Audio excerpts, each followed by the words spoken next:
Fox Sports.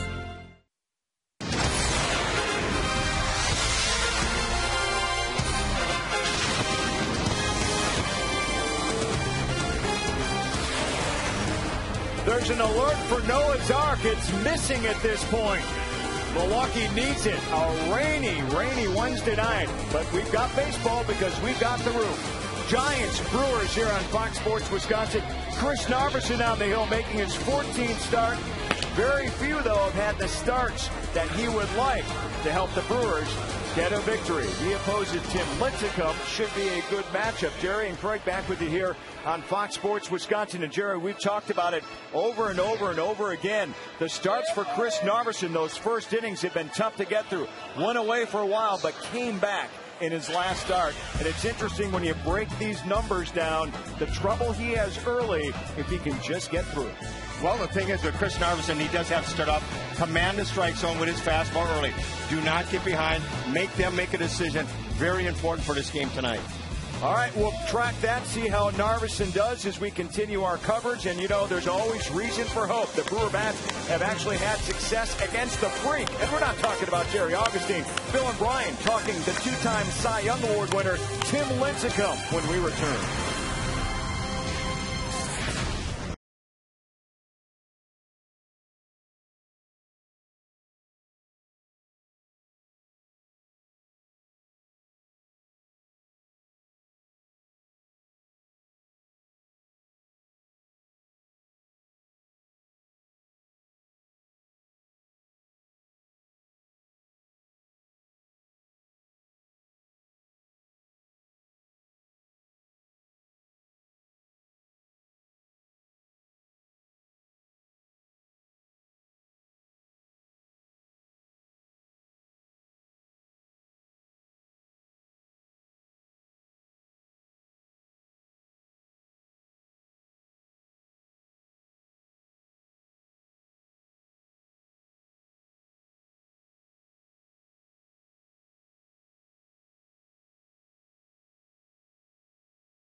Big money at Menards on all your home improvement needs. By AT&T, find out what's possible with the nation's fastest 3G network. AT&T, rethink possible. And by the new Miller Lite Vortex bottle. Taste greatness. Well, as you can imagine, a walk-up tonight, a significant one, as Tim Lincecum is on the mound for the San Francisco Giants. He matches up against the Brewers, the two-time Cy Young Award winner. And he has not quite lived up to those standards, but still pitching pretty well. Lincecum at 8-4 with a 3.28 earned run average. He matches up against Chris Narveson tonight. It's the Brewers and the Giants. And hi, everybody. Brian Anderson along with Bill Schroeder. Great to have you with us from Miller Park, and we're looking forward to this matchup tonight. Anytime you can see a Cy Young Award winner, it's a good thing. The Brewers face Lincecum. They've been a struggling offense here the last 3 days. Just 3 runs in the last 3 games. And before that, 12 runs in a game that Chris Carpenter started. But still in all, I mean, you're facing some pretty good pitching, but I think it's been a little bit of both. I mean, the Brewers' approach not all that great. They've had to face some pretty good pitching. It's been amazing to watch these guys all season long. everybody hits or nobody hits, and the Brewers have to turn that around if they hope to get back into this race. But, you know, you talk about a two-time Cy Young Award winner on the mound. Sometimes that'll put a little fear into you, but the Brewers have hit this guy pretty good in 5 starts. The number's very good. He doesn't give up many home runs. Ryan Braun in particular, he needs to turn things around. He's done a nice job against Lincecum throughout his career. Yeah, big numbers for Braun. Over a .460 batting average against Lincecum. We'll see if he can, in fact, get it turned around against the Freak. Lincecum on the mound tonight. It's the Brewers and the Giants, Game 3 of this series. Stay with us.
You know, my pitcher's job, you know, and I'm never going to change, is to go out there and, you know, just try to let the defense work. And for the most part, they do. And you can't get down on it, you know, and especially a guy like Craig who works hard. He's great at defense, and it's just one of those things. And just got to keep on going hard. The comments from Randy Wolf after last night's game, a tough loss for the Brewers, and defense did them in once again. 6-1 was the final last night. The Brewers have now lost 3 straight, and they'll try to get it turned around tonight against Bruce Bochy's San Francisco Giants. Giants picked up a game yesterday with that win. They are now 6 back of San Diego. And here's how Bochy lines them up tonight. It's brought to you by Subway. Andres Torres leads off. Freddie Sanchez bats second with Aubrey Huff in the 3-hole in a modest 5-game hit streak. Pat Burrell, Buster Posey, and Pablo Sandoval in the middle of the order with Renteria. Eli Whiteside does the catching, and Tim Lincecum rounding it out. Chris Narveson coming off a loss his last time out at the St. Louis Cardinals. 5 innings, give up 4 runs. Once again, early inning problems for Narveson. The start before against the Mariners, his best as a pro, 8 innings of shutout baseball. The defense behind Narveson tonight. It is brought to you by Blaine's. It's Ryan Braun, Jim Edmonds, and Corey Hart in the outfield with McGee and Counsell on the left side. Counsell getting another start tonight. Weeks and Fielder on the right with Lucroy. back in there behind the plate catching Narveson. A couple of rookie catchers in this series, and the veteran shortstop back in the starting lineup. Ken Maka saying he'd like to give Alcides Escobar a couple of days off, and that is exactly what he's done over these last 2 days. And we're ready for baseball here. Good thing we have a roof tonight. This game would have been washed out long ago. Big rains coming through Milwaukee this afternoon, but high and dry inside Miller Park. First pitch is a strike, and away we go as Brian Knight will call the balls and strikes tonight. Jerry Davis is the crew chief. Sam Holbrook and Greg Gibson join him on the bases. That one's belted into left field, and back is Braun, and that one is gone. So Narveson's first inning woes continue as Andres Torres delivers his 5th home run of the year, and the Giants have a 1-0 lead. And the Brewers have been playing from behind in each of the last 3 games, and now 4. With a leadoff home run from Torres. Fastball out over the plate up in the strike zone, and Torres, who doesn't pack a big punch, knocking that one into the Brewers bullpen. So the first inning problems for Narveson continue. Gave up 2 runs against the Cardinals in the first inning in his last start.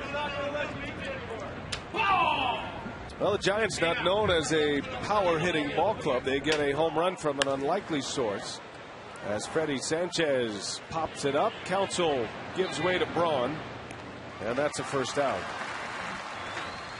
Our Mercedes-Benz scouting report. It is Chris Narveson on the San Francisco Giants lineup tonight. They got a pretty good team. You know, they have a great staff. They have some good players that they picked up with Burrell and Aubrey Huff. So, you know, I think handling the meat of the order is big for them. You know, if you can control them, you can kind of control their team. So. And it is Aubrey Huff and Pat Burrell batting 3 and 4 in this Giants lineup. See, Narveson, he has now given up 18 runs in the first inning, all earned runs in just 14 starts, and that is among league leaders in the National League. A pop up, and McGee, and that ball will fall in foul territory.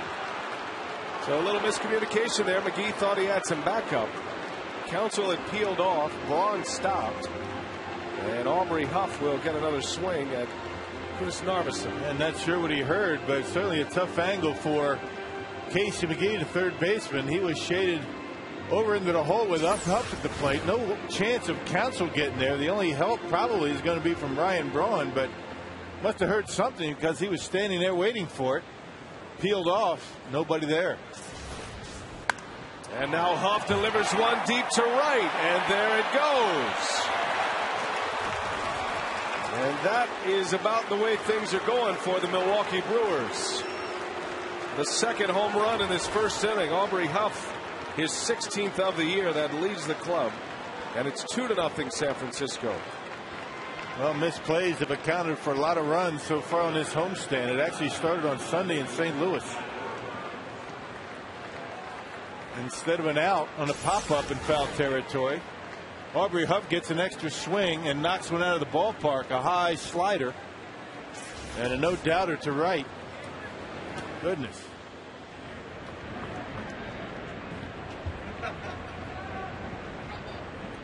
So the Giants come out banging here tonight. A couple of home runs. And a strike to Pat Burrell. Boy, Huff, he is a weapon at the plate. Leads this club in just about every major offensive category. Able to pull the hands in on that cutter that stayed middle in. That is through for a base hit. Man, somebody hit the reset button. That's amazing. Some pitchers, I mean, just about every start you have problems in the first inning. And the Brewers, Rick Peterson, the pitching coach, have done a few different things with Chris Narveson. A couple of starts ago, they actually had him warm up, sit down for a while, warm up again, and try to make it seem as it's game situation time. Well, for whatever reason, Chris is having a tough time. That one is ripped into deep left center field, and that ball is gone. A 2-run home run by Buster Posey. 4-0 Giants. 4-0 Giants, and Tim Lincecum hasn't even taken the mound yet. Narveson had given up 10 home runs all season. That's not that many. 3 here in the first inning. Everything up in the zone for Chris Narveson, and the Giants, who aren't known for their power or their run production, they have struggled all year in both categories, come out swinging tonight. Well, just exactly what the Brewers did not need to happen tonight after a couple of lackluster games against the Giants to start this series.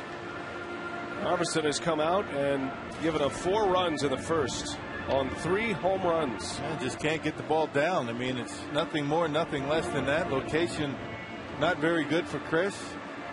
Pretty much been the story of his season in the first inning.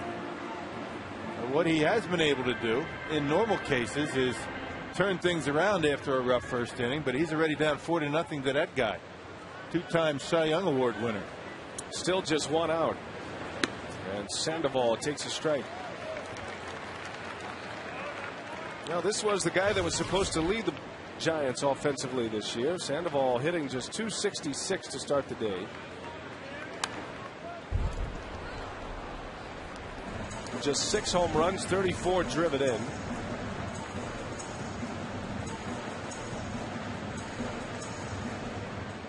Well, it was Sandoval at the plate last night that was in the middle of the big inning. He hit the ground ball. The Brewers looked like they were going to get out of the inning. Instead, there was an error on the batted ball by Sandoval, and next thing you knew, San Francisco put 5 runs on the board in the 6th. And it was set up perfectly. Sandoval hit the ground ball. He grounds into a ton of double plays. Just didn't work out. That's a foul ball.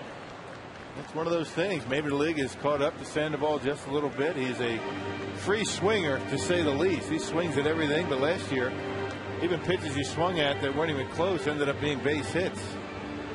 At almost 340. You see where he was a year ago today. He had a .332 average, 13 homers, 48 driven in. Now, the Giants are hoping the additions of Pat Burrell and the emergence of Buster Posey, they have some punch in their lineup. They're still looking for a big bat in their lineup, and you figure they'll be busy come the trade deadline. The Major League trade deadline is at the end of this month. That might be one acquisition they made without having to give up any prospects. Right. Buster Posey. Somebody in their own organization. Playing at first base today. Very versatile. Ball and 2 strikes on Sandoval.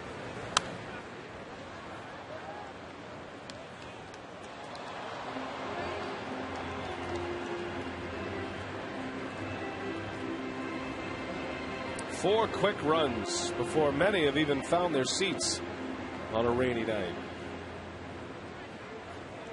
Lincecum awaiting his turn. Into left center, and it's going to be Edmonds to make the call and the catch. Second out of the inning.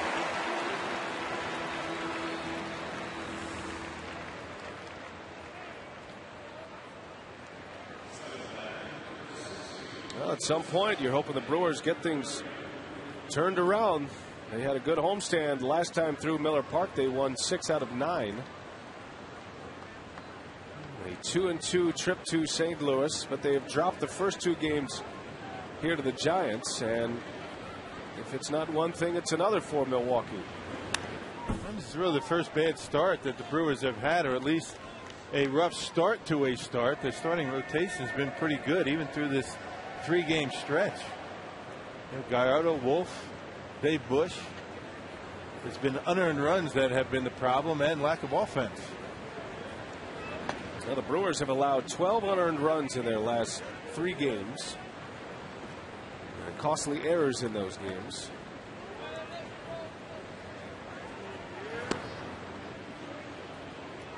Well, a long way to go here. A lot of baseball. The Brewers have actually handled Tim Lincecum in his career. He has an ERA over 5 against Milwaukee. A good changeup by Narveson. 2-2 the count on Edgar Renteria.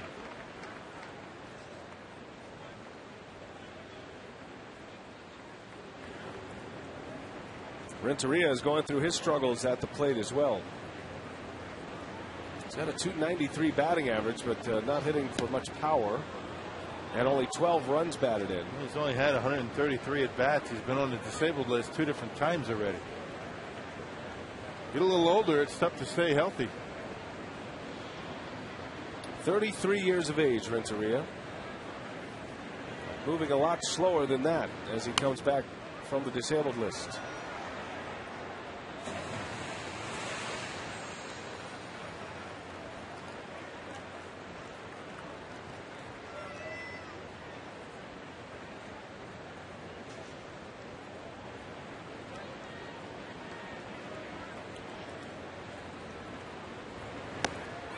Narveson strikes him out.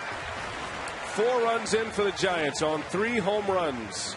Torres, Huff, and Posey all go deep, and the Brewers are in a hole tonight.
Runs in the first on 3 home runs, and we head to the bottom of the first inning. They're still filing in here. Subway lineup for Milwaukee. It is Ricky Weeks, Corey Hart, and Ryan Braun at the top. Braun back in the 3-hole. You see his numbers against Tim Lincecum, a .462 batting average throughout his career. Fielder, McGee, and Edmonds in the middle of the batting order, with Lucroy, Counsell, and Narveson rounding it out against the reigning Cy Young Award winner, Tim Lincecum. Lincecum is 8-4 this year, a .328 earned run average. Those are good numbers, but not necessarily Tim Lincecum type numbers at this point. He does lead the league in strikeouts to begin the day, and he's headed to his 3rd consecutive All-Star game. He had a great month of April. He was 4-0 in April with a 1.27 ERA, 1-2 in May, and an earned run average around 5. He's starting to turn things around a little bit. He's lost his last 2. But even when he's not 100% and on the top of his game, he's better than most. Weeks comes in batting .270, an on-base percentage of .369. And there's a strike by Lincecum. 14 home runs for Weeks. He's driven in 50 at this point.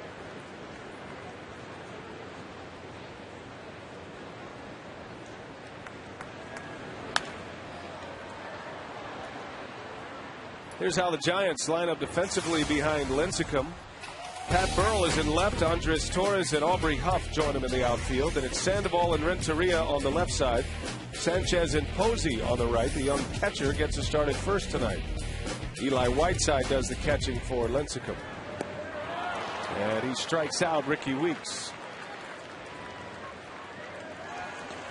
Big-time strikeout pitcher Tim Lincecum over his last 2 years. 227 strikeouts.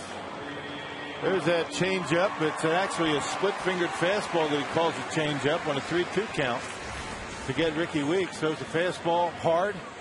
It's got a curveball, and the splitter is a strikeout pitch.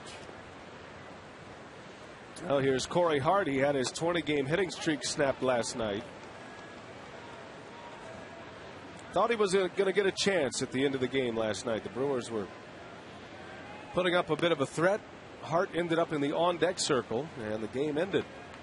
A lot of fans were waiting around to see if Corey could extend his hitting streak to 21, but he finishes at 20, which is the 5th longest hitting streak in franchise history. Hart now has 2 hitting streaks of over 20 games in his career. Had a 22-game streak back in 07. Renteria makes the play for out number 2. Dale Swaim comments on Tim Lincecum, our Mercedes-Benz scouting report. Throws every pitch, throws it in any time. You know, obviously his signature pitches is you know, change up, screwball, split thing, whatever you want to call it. You know, he's got very good command of that. Another guy that can be wild in the strike zone at times, can get him in trouble. Well, his strikeout numbers have been impressive throughout his career. 122 strikeouts now after striking out Ricky Weeks, to go along with 46 walks. Not too bad, but his hits to innings pitched incredible. 97 hits, almost 110 innings. Lincecum came out of the draft in 2006. He was the Giants' first rounder, 10th overall. A year after Ryan Braun was drafted back in 05. Braun with 11 home runs, 51 driven in. He is hitless in this series. But we showed you his numbers against Lincecum. Good stats, including a couple of home runs. .462 batting average, 6 for 13 in his career, has those 2 home runs. And it was interesting today that Ken Mock is saying he'd like to see Braun get going a little bit. He thinks he can get going against a guy he's had some success against. But that just happens to be a Cy Young Award winner in Lincecum. Braun strikes out, and he's going to make it to first on a wild pitch. Well, that's one way to get on against Lincecum. Now, when you're catching Tim Lincecum, you better be ready to block that split-fingered fastball with 2 strikes, because that's where it's going to end up. Very rarely leaves that pitch up in the strike zone.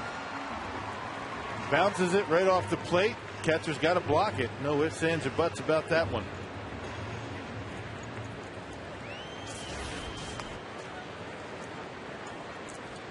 So 2 outs and a runner at first.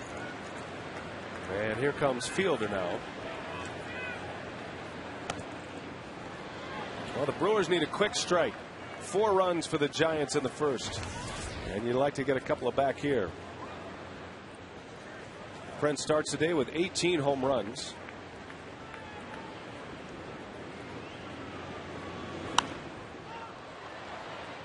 Ken Maka flip-flopping Ryan Braun and Prince Fielder once again. That's been something that he's been tinkering with most of the season. It was about 2 weeks, a little bit longer, that Prince was batting number 3. Brawny behind him hadn't really helped Braun too much. So we're going back to the old way. Anything to shake it up a little bit. Broken bat, a bouncer to Sanchez. And that is the side. The Brewers come up empty in the first. We head to the second, 4-0 Giants.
at the Pfister downtown, except two players, Pablo Sandoval and Edgar Renteria. The Pfister's a great hotel, but there have been rumors of it being haunted, of things that go bump in the night. So Sandoval and Renteria stayed at another hotel.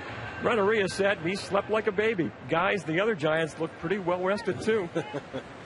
Well, remember they had the long game against the Rockies on Sunday. That 15-inning loss to Colorado. They've come to Milwaukee fresh. They've won the first two games 6-1. I've heard of those rumors over at the Pfister. You believe in ghosts? But I've stayed at the Pfister, and I never had any issues with ghosts. You know, as far as I'm concerned, they're your friends. You got to make friends. Whiteside flies out in the second inning to get it started. You didn't answer me. You believe in ghosts? No. I don't either. But it's a fabulous hotel. Great hotel. If I was a ghost, that's where I'd be. Absolutely. I'd be hanging out there every night, kicking the feet up. What a great hotel, man. Why did you want to stay there?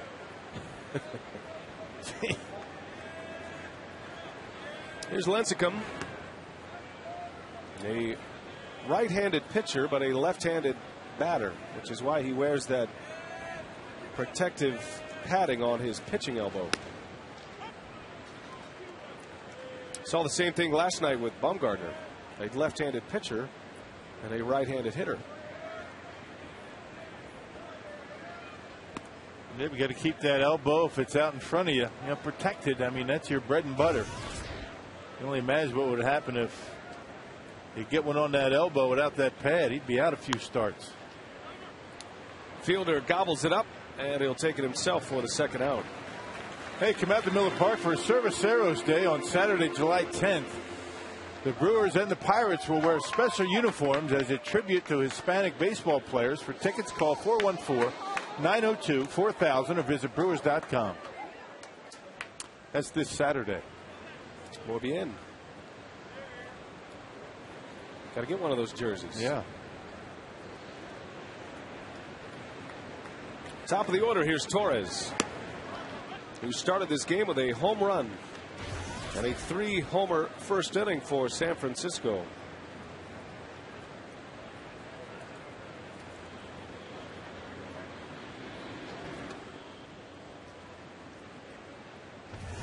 Well, Torres is all but taken over in center field for San Francisco. Saw Aaron Rowan playing center field yesterday. Torres got the start at right. But this is typical of what Bruce Bochy has done lately with Torres in center. He's very fast, an excellent defender. Yeah, you got to keep in the lineup somehow. I mean, a 378 on base percentage. He just hit a home run, and he's got great speed. One of the few Giants that will steal a base. He's got 17, including one last night.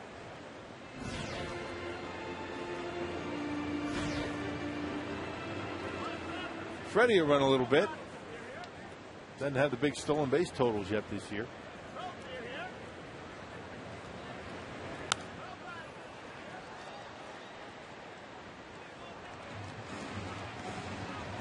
Well, Torres, one of 3 home runs in the first.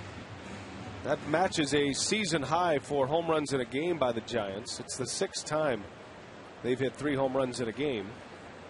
They did it in 1 inning against Narveson. Down the line, McGee's got it, and a quick release with a speedy runner. Good play by Casey McGee. 3 up, 3 down for Narveson.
bottom of the second inning. A quick start for San Francisco tonight. And now the Brewers trying to play a little catch up as Ryan Braun's got a fan club up in the seats. Casey McGee leads off against Lincecum. And McGee cuts through the Powerball home run leaderboard as we start today. Yeah, Corey Hart still in the lead for Milwaukee with 19. Prince Fielder right behind him. Brewers got to start hitting some home runs. That's the way they score their runs. They've been shut down pretty well by these Giants first 2 games of this series. Well, just 2 runs for Milwaukee in the first 2 games of this set. The Brewers have scored just 3 runs in the last 3 games. And a big cut by McGee, and down he goes on strikes. So Lincecum now with 3 strikeouts. Hey, baseball's biggest stars go head-to-head for one spectacular night in the summer's biggest event as Fox brings you every thrilling moment of the 2010 MLB All-Star Game. Coverage begins Tuesday, July 13th. Live from Anaheim at 7 o'clock, only on Fox, not on January. That'd be a little late. That's July. Of course, they could hold it in January in Anaheim. About the same. Speaking of Anaheim, longtime Angel Jim Edmonds grew up at Angel Stadium. From Diamond Bar, California, Edmonds.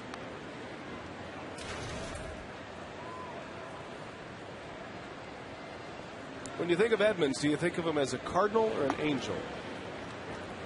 I'm always personally going to think of him as an Angel because I remember we talked about this story. I remember him in the minor leagues in Palm Springs and A-ball, him and Tim Salmon and JT Snow. So, but a lot of people would be surprised that he spent more time as a Cardinal than an Angel. Yes, 7 years as an Angel and 8 years as a Cardinal as he walks. Brewers have their second base runner. You know, one of these statistical anomalies with Tim Lincecum, as good as he has been against most of the league, the Brewers, the highest ERA for Tim Lincecum by an opponent. Yeah, amazing. You know, 5 starts for Lincecum, not including tonight. ERA almost 6. It just speaks to how good he has been, right? Yeah. Just 2 teams with an ERA over 5. Everybody else, it's in the 3s. And what a career he is off to already. Drafted in 06 and already 2 Cy Youngs. He's on the cover of their media guide. And he's got about as unorthodox of a delivery as you'll see from any pitcher. I mean, he throws that front shoulder up in the air. He drops his backside, and it's a very radical motion and very difficult, you would think, to throw strikes, but that's not been the case throughout his career. This year, however, at least lately, he's been walking a few more batters, not at an alarming rate, but a lot for him. Lincecum making his 6th career start against Milwaukee. Facing Jonathan Lucroy, takes a strike. Watch the way the front side goes up, the back side goes down. Talking about the back shoulder and all arms and legs coming at you. Talk about a 110% effort delivery. That's Tim Lincecum, and he's been able to stay healthy doing it. And he's been throwing that way since he was a little leaguer. And when we see this windup and delivery by Lincecum now, it's easy on the eyes because you're used to it, and he's had so much success. But when he was in Washington playing his college ball, scouts saw that windup in motion, and there was a little hesitation, even though he dominated NCAA, that he might break down. And could he continue this kind of incredible flexibility at the major league level over the course of a long season? Not only has he been able to keep it up, but he has thrived with this motion and windup. And because of all of that, from the hitter's eye, he's so tough to pick up. Well, he's still a young man. He's only 26. He turned 26 on June 15th. Now another walk. So back-to-back walks issued by Lincecum.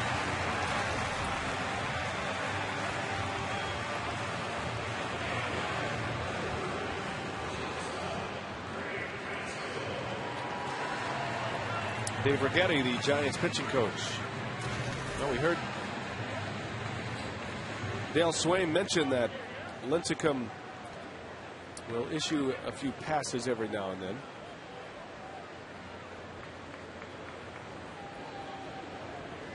It's an interesting study with Lincecum because of his mechanics, his windup. Dave Righetti's kind of had to relearn how to pitch in order to be his pitching coach.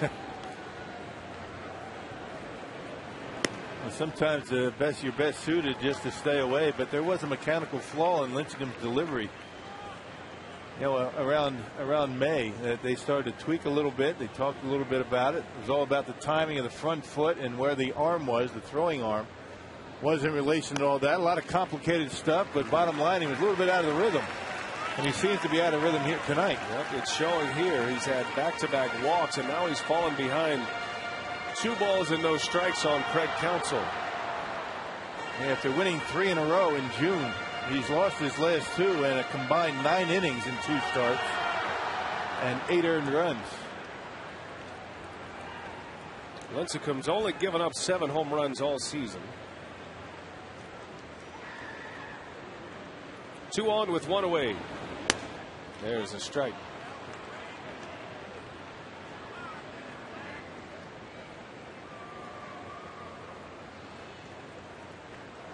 Made his major league debut in May of '07. Less than a year after he was playing college ball. As Counsell lines one to left. That is right in the glove of Burrell. Second out of the inning. Had him played perfectly, shaded him on the line just a bit. You know, figuring Lincecum was going to be throwing that fastball, Craig not being able to pull it, and right at the left fielder.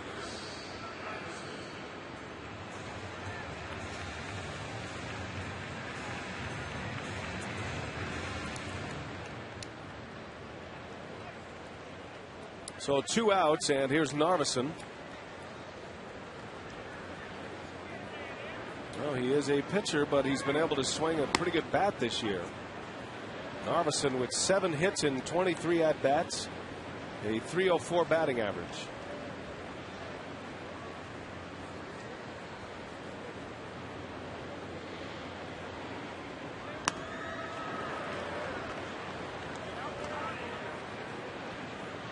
Tall order asking the pitcher to get a base hit off of Lincecum. Tall order asking a position player to get a base hit. Right. Yeah, maybe he can run into a mistake here. 0-2 the count. Yeah, good block by Whiteside. Yeah, one of the reasons why he hasn't given up many home runs. He always keeps that split-fingered fastball down in the strike zone. We've been talking now for about a 3 weeks about how well the Brewer pitching staff has been swinging the bat, led by Randy Wolf. Narveson a little bit late and slaps one into the seats.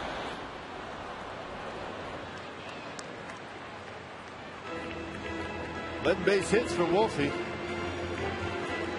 A pretty good outing for him last night. Now Wolf had a shutout going through the first 5 innings. Gave up 5 runs in the 6th, but 4 of those runs were unearned, and then he came back with a 3-up, 3-down inning in the 7th. Narveson strikes out. The inning is over. The Brewers strand 2, and it's still 4-0 Giants.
Sports Wisconsin is presented by Piggly Wiggly, the official supermarket of Fox Sports Wisconsin. And by Ho-Chunk Gaming Wisconsin, your ticket to more. Back live at Miller Park, brewing the community. Tomorrow morning, Brewer closer John Axford will deliver a special message to nearly 1,300 kids from the Little Brewers Baseball Club at 11:15 during their tailgate party at the Yount parking lot. The Little Brewers Club gives Wisconsin kids aged 6 to 9 a chance to play organized baseball every summer through their local Boys and Girls Clubs chapters. That's a great program and good for John Axford getting out there in the community. And he'll be a big hit with the Little Leaguers. 4-0 Giants as we go to the third inning from Miller Park. Freddy Sanchez leads off for San Francisco. The Giants with 4 runs in the first on 3 home runs. Torres, Huff, and Posey all go deep. Posey's was a 2-run homer. A team not known for their offense. They have already racked up 16 runs in this series as Sanchez delivers a single to right. Well, the most dangerous bat in his lineup is Aubrey Huff. And after he popped one up, the Brewers could not make a play. The next pitch, he goes deep to right. Well, it goes from an out to a run. We've seen that before in this homestand. Yeah, misplay down the line, gives him a second chance, and next pitch, see you later.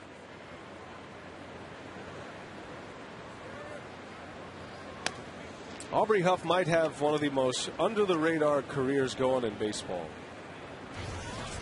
Not exactly a household name. Huff is on his way to another 100 RBI season. And if you're saying, well, I didn't know he ever had a 100 RBI season. As a matter of fact, Huff has had 3 seasons where he's driven in over 100 runs in his big league career. Those are good numbers. 11 seasons, 800 RBIs.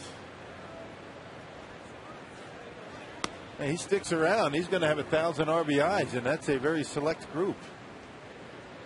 Now, Huff, for the Tampa Bay Rays, they were known as the Devil Rays back then, back in 03 and 04, on a bad ball club. Averaged over 30 homers and averaged over 100 RBIs in back-to-back seasons. And one of the few power threats in that lineup for the Giants. At least that's the way it was to start the season.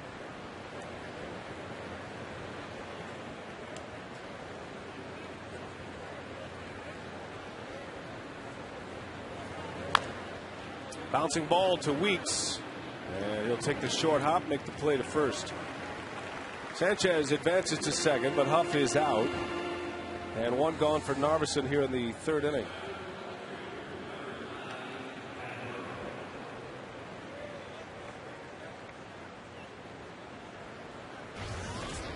Pat Burrell for San Francisco.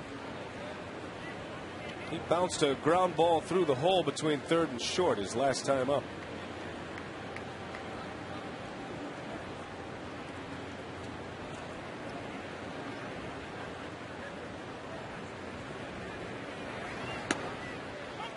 In that first inning, the Giants went home run to start it, then an out.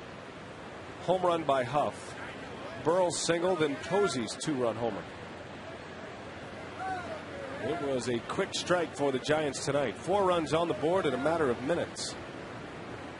And it's one of those nights where you would figure, margin for error for Narveson, not all that great. You got Lincecum out there. The Brewer offense hasn't done a whole lot, so a 4 spot in the first. That hurts. And now he's got to settle down and keep the Giants off the board the rest of the time he's out there.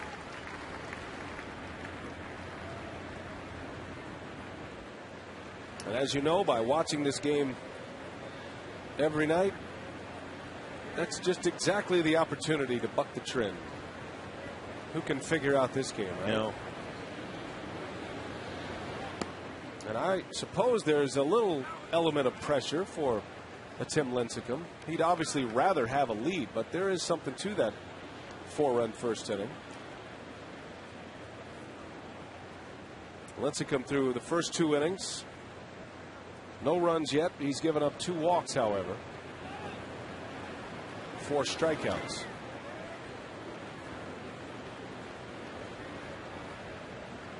Chris Narveson all of a sudden missing down in the strike zone, and that certainly is a good sign. You miss down in the zone, you're not going to get hurt too bad. He was missing badly up around the belt in the first inning. It's kind of been the pattern for Narveson. When he struggles in the first, he's able to settle down and turn things around. He needs to do that.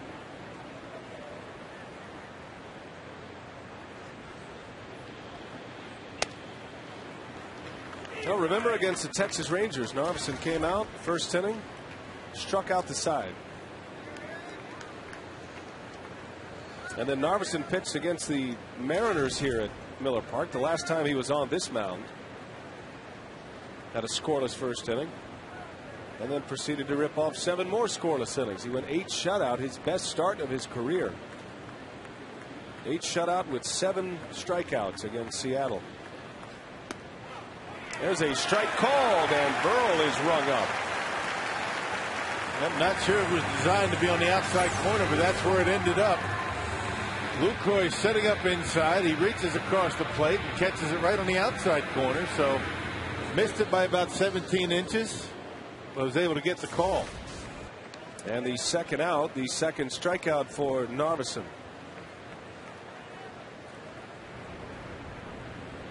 Here is Buster Posey, who is posing a threat to National League pitchers here lately. Last time up, Posey jumping on the first pitch. He's shown big power in this series already. And see the location right down the middle, up around the belt. Not many fastballs like that are going to come back to you at this level. Posey homered in the opener of this series to right field. He was hitting 7th that night, had 2 hits, including a home run, a couple of runs scored. Yesterday, Posey hit 3rd, drove in a run, had a single. He was 1 for 4. He's in there as the 5 hitter tonight.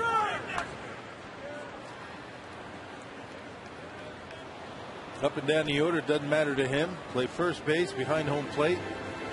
Just give me 4 at bats. That's all he has, Bruce Bochy. Actually played more at first base than he has this year. Than he has behind home plate. Only 6 starts behind home plate, make it 7, including the 2 in this series. Now the Giants traded away Benji Molina to the Rangers to make room for Posey. A slow roller to McGee. He's got to hurry here. He scoops, he throws, and it's not in time. Posey running it out and beats it down the line for an infield hit. Well, apparently no problem with that knee after getting hit by Randy Wolf yesterday in the game. Right on the knee bone, outside of the knee, and looked like he was going to have to come out of the ball game. But getting down the line in very good shape, sniffing out a base hit. Able to beat it. Not much Casey could do. He was playing deep behind third base.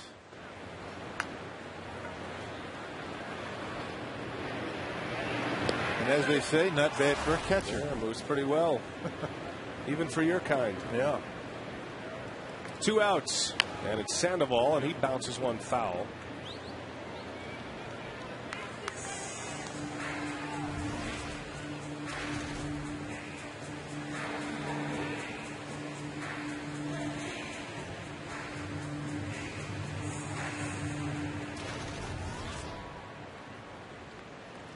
Sandoval with a couple of RBIs in this series.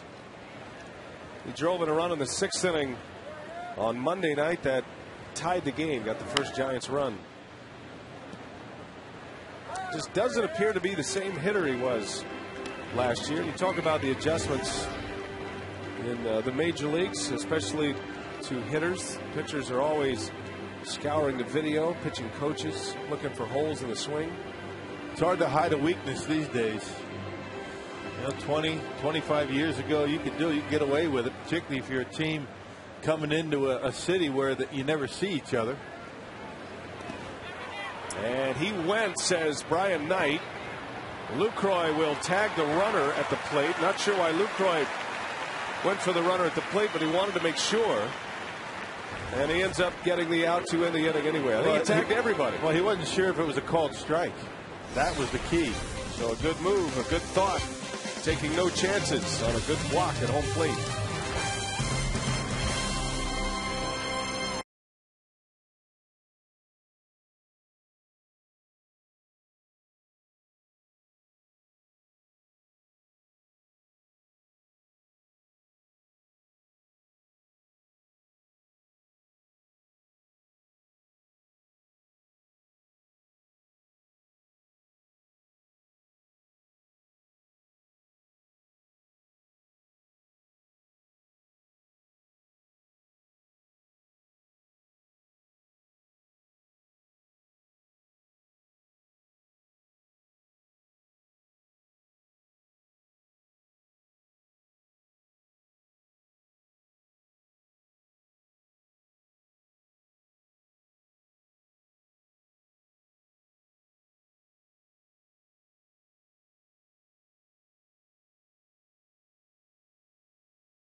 Off of the seats in the Kalahari splash zone every time a Brewers player hits a homer.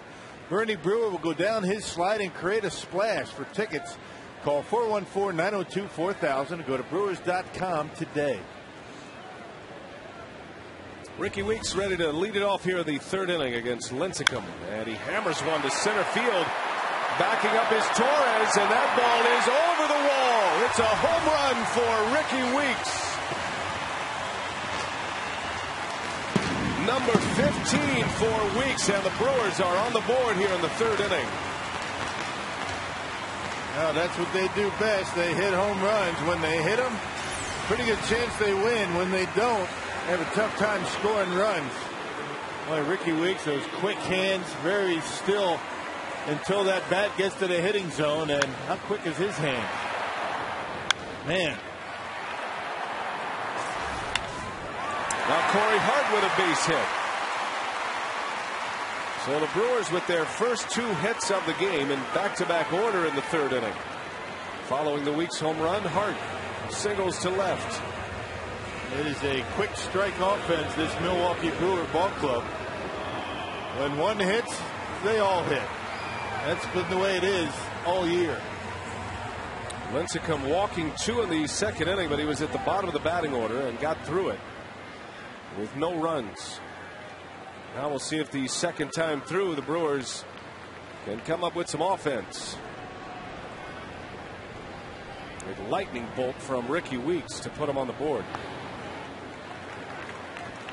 Now getting back to that play by Jonathan Lucroy, that was a heads-up play because he wasn't sure the home plate umpire, Brian Knight, called the check swing a strike.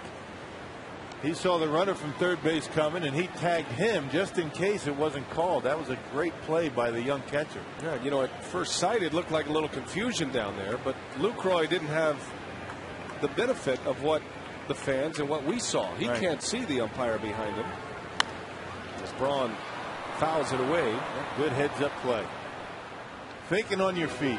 You're always taught not to assume.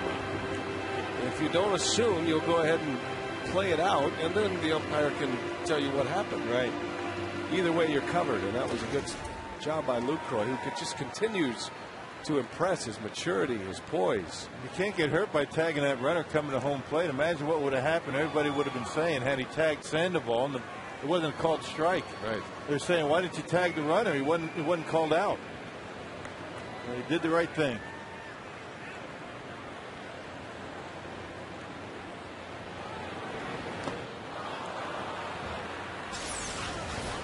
And you can see from behind that the strike is called. Home plate umpire really didn't do anything, actually, and Well, John and Lucroy saw with Sanchez heading to home plate. It really didn't matter. Sanchez asking if it was a strike. It was. It'll go down as a 2 unassisted, a strikeout for Narveson, and a 2 unassisted getting Freddie Sanchez at home plate. That's how the inning officially ends. That is the official out to end it as Braun strikes out. 5th strikeout for Lincecum. Brawny is grinding like we've not seen him in the major leagues. First time, I think, in his baseball career, whether it be any level. I think Ryan Braun really having a tough time getting through this tough stretch. Starting to get to him. Yeah. He looks like a player who is in need of a day off. But the thing about Braun, and we've seen him over the years now, he makes adjustments so fast. Will he be able to pull himself out of this little slump? Fielder bats with Hart at first. And that ball is headed to the opposite field. Pretty well hit. And that baseball is going to be off the wall. It bounces up and out of here. And unfortunately, it means Corey Hart will return to third base. It bounced on the big warning track. And one hops into the bullpen. A ground rule double for Fielder. Yeah, unfortunately, that would have been a run. But how about Prince Fielder? How strong is he? He caught that one back in the zone a little bit. Wasn't able to get fully extended, but still able to drive that ball off the warning track and into the Brewers bullpen. And the Brewers all of a sudden now have the tying run to the plate. Well, just one out for Casey McGee.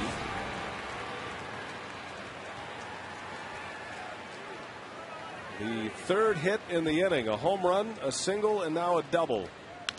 As McGee over to Sandoval, and he's coming to the plate, and the slide, and Hart is out at home.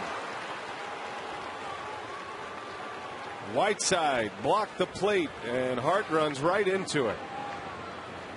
That was a one hopper right at Sandoval. He hesitated for just a split second, and I thought once he threw the baseball, it might have been too late. Corey didn't have a very big lead off the bag, and I don't think he expected to throw to home.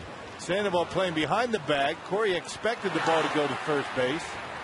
Unfortunately for Corey, the ball went right at Sandoval in one hop, and it was an easy out at home plate. So 2 outs now, and here's Edmonds. Now you're standing at third base, and you look around, you see the infield back. That tells you as a runner they're going to concede the run and get the out at first base. But unfortunately, you really can't tell from the angle that you're at third whether the ball's right at the third baseman or not. And it was. Well, and if you look at it from the Giants' perspective, if Sandoval doesn't make that throw, if it's a poor throw, it hits the runner, Hart, bowls over the catcher, who knows what. The first question to Sandoval is, with a 4-0 lead, why are you even worrying about a runner at home plate? Yeah, we're conceding the run. That's why we play the infield back. But it worked out.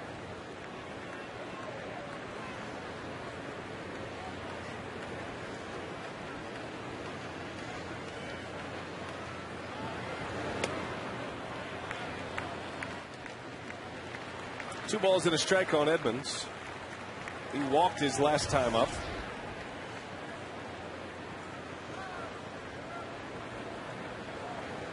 Inning started with a Ricky Weeks home run. Hart singled, Fielder doubled. The ball bounced out of the stadium here, the ballpark, and that cost the Brewers a run. As Edmonds takes a strike.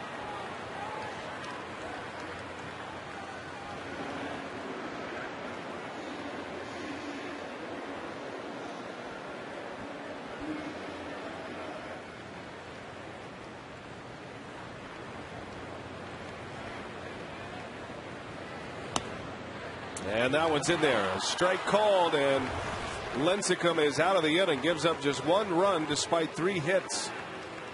Started with a Ricky Weeks homer, number 15 of the year for the Brewers leadoff hitter. It's 4-1 Giants.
Business. Rick Schlesinger here to tell us about a big old scoreboard coming next season, high def.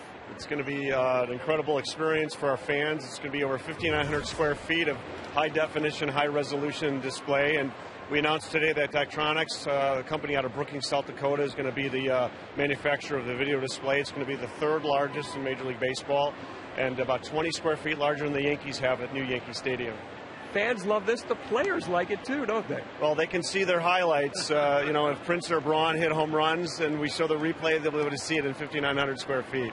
And again, you guys always looking to improve the fan experience to make Miller Park even more enjoyable every time out. Well, this is, clearly the biggest capital infrastructure project we've done in quite some time. And I think the fans are going to be really just taken aback by how beautiful and vibrant and bright it is. And the technology, Mark, is incredible. Just to have these many pixels. There's over 2 million pixels.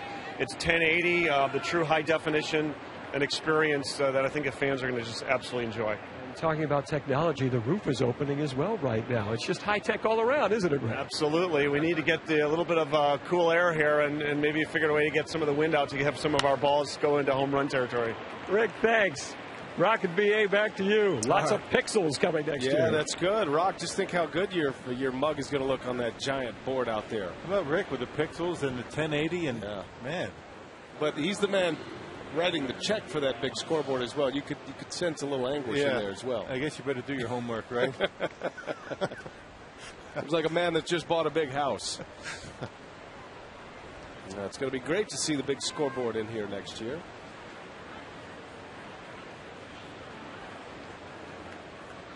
But the best piece of technology that exists is unfolding before our eyes, the roof. Coming to the ballpark today, that rain was almost stifling traffic around the Milwaukee area today. And coming in, it's just a matter of how do I get from my car to the ballpark? Once you park your car, that was the tough part. But once you get in here, dry as a bone. Don't have to worry about batting practice being canceled. Don't have to worry about rain delays. It is just a beautiful sight.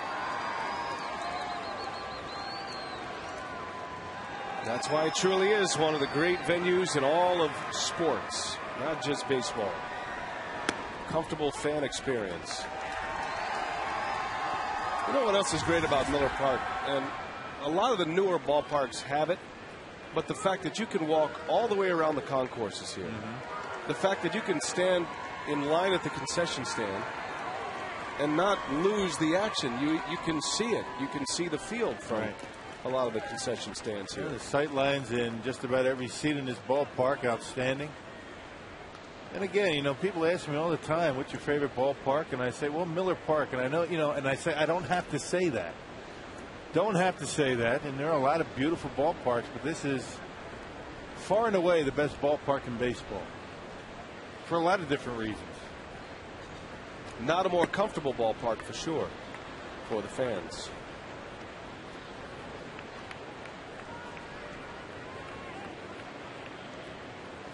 Another good crowd on hand tonight. The Brewers hope to get going a bit on the field so they can have something to cheer about tonight. Been a rough homestand so far. Runner takes off and a base hit. Whiteside coming up with a single. Renteria was on the move and 2 singles to start the inning. The Giants have 2 on here at the bottom of their batting order. AT&T trivia tonight. Who was the first hitter to represent the Brewers in the home run derby? Prince Fielder won the home run derby last year. Corey Hart has been invited and has accepted. He'll represent the National League in the Home Run Derby this year. I wonder who's going to throw the Home Run Derby pitches for Corey Hart. You'll find out later in the broadcast.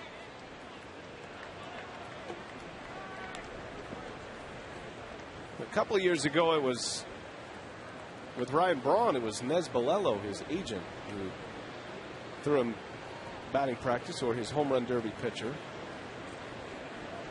The Fielder had Guerrero last year, didn't he, Mike Guerrero? Yeah.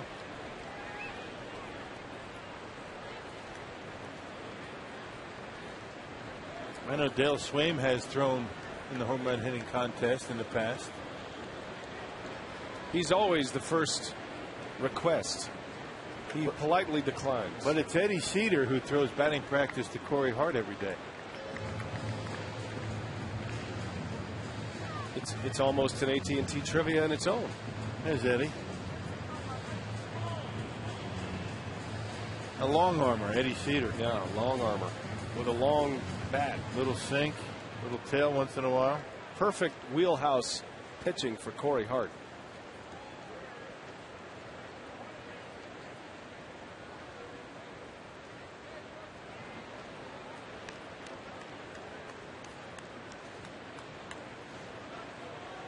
Two on to start the inning for the Giants.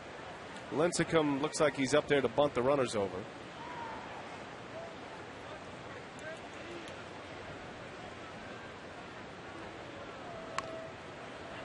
And it's foul, and the count is 1-1.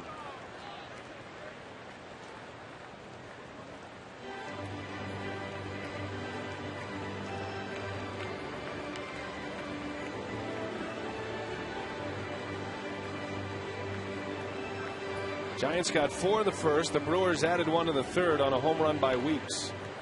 All 5 of the runs combined in this game, courtesy of the home run ball. Roof is almost completely open, stacking on top of itself.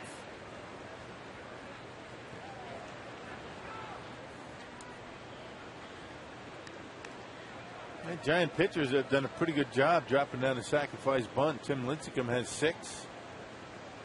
Barry Zito leads the staff with 7 sac bunts.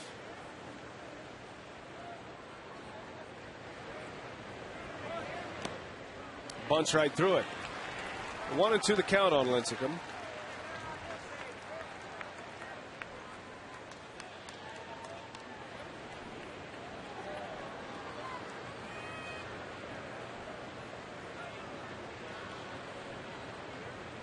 Top of the order due next. See if Lincecum is up there to bunt with 2 strikes again. He is, and he takes a ball.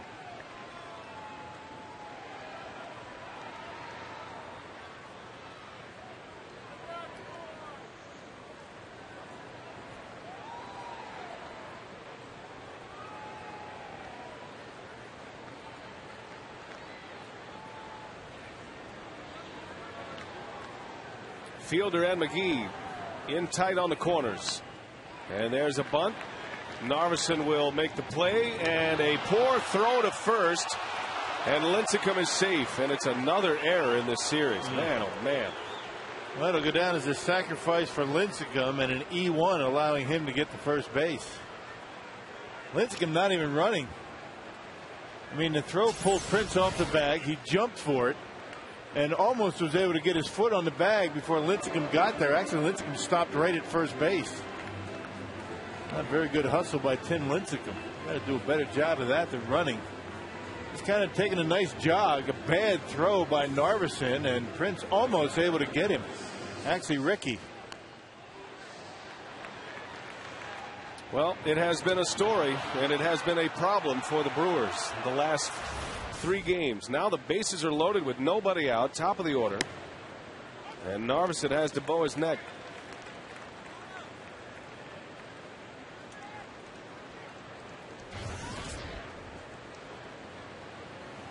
12 unearned runs already in the last 3 games.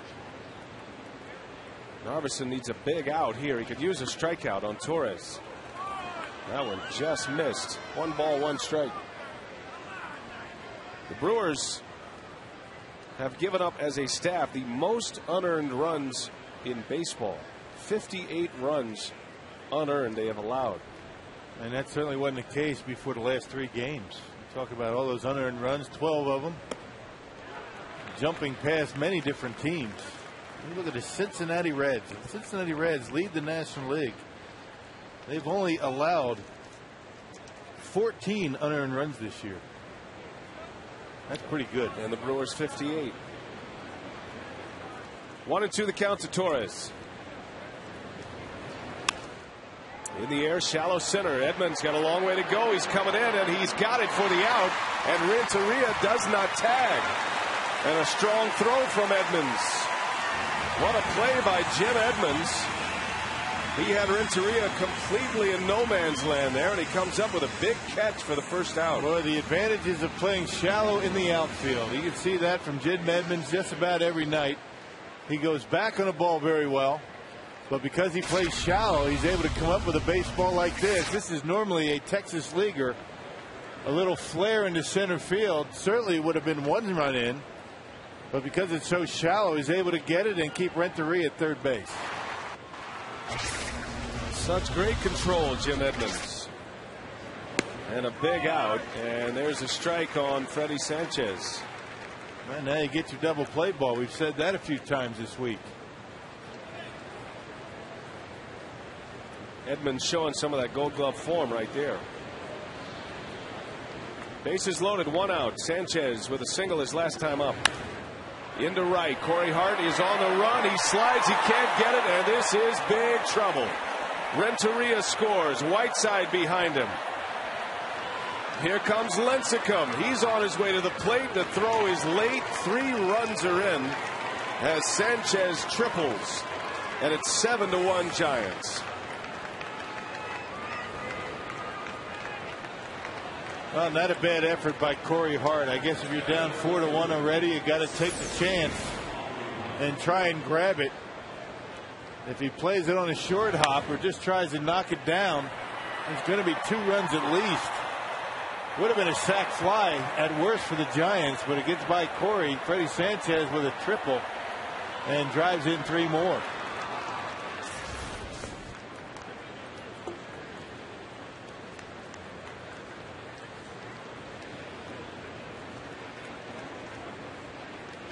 First triple of the year for Sanchez. Gives him 24 runs batted in now. Infield is in, still just 1 out. Well, the error just changes the inning. You get it out there. Second and third with 1 away. You go to work at the top of the order. Bases loaded, nobody out. You're asking for it. And that'll be at least 1 more unearned run.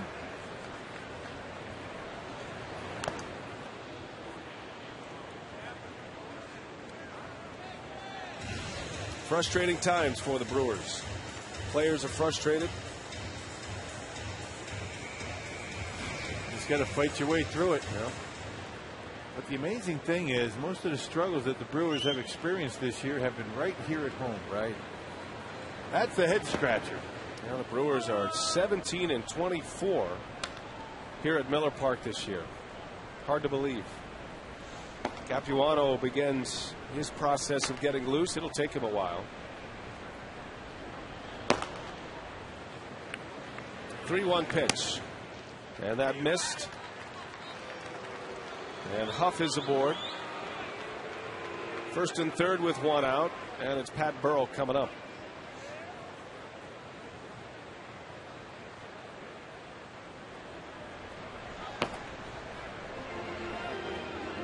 Hasn't been able to, put the baseball where he's wanted to. Second and third innings, not too bad for Chris Narveson. All of a sudden now getting a lot of the plate with his pitches, falling behind, and just doesn't have the stuff to be able to get away with that.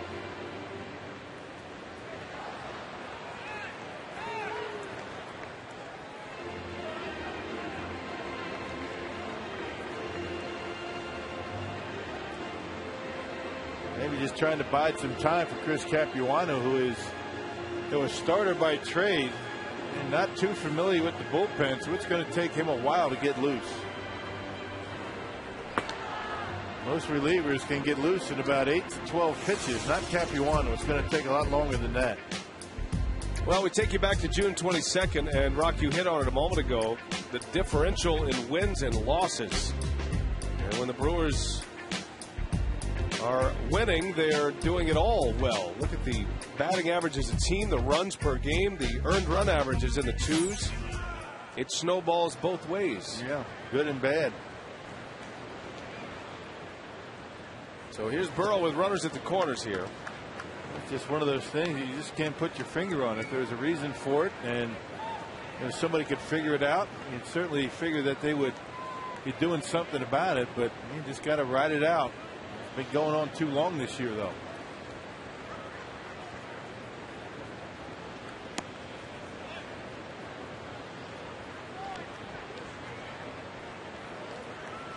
You just can't fall behind every hitter like Chris has been doing. Sanchez, a big hit, a 3-run triple. Huff over at first. And that skips away from Lucroy. That'll be a wild pitch as Huff goes to second base. So the double play opportunity is taken away. And the end is near for Chris Narveson.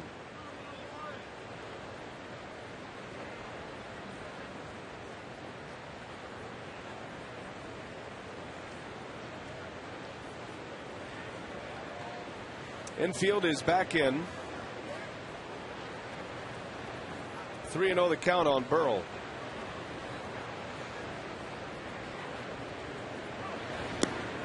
He walked him.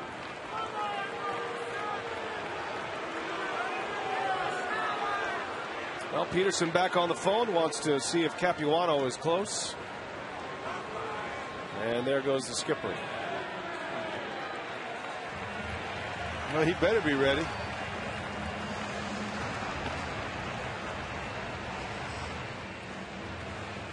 So Maka will make the change here. Narveson is out. Goes 3 1/3 tonight. 7 runs in for the Giants.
Seven to 1 Giants. They have scored 3 runs here in this 4th inning.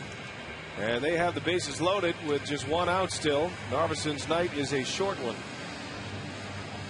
And Chris Capuano is on the mound for Milwaukee, getting loose, and he is hoping to give Ken Maka some extended innings here tonight against the Giants. Well, Chris Capuano's got to treat this like a start. He's made 1 start this year, that at Florida on June 3rd. Making his 7th appearance, 6th out of the bullpen. Last pitched on Monday against the Giants and pitched a scoreless inning. Opportunity for Chris Capuano to use all of his pitches, try to get into a little bit. Cappy can swing the bat a little bit, so you figure he's going to stay in there a while. Hey, he'll get a chance to hit 3rd in the next inning. Good tease on the Capuano impending at bat. There you go. Nice.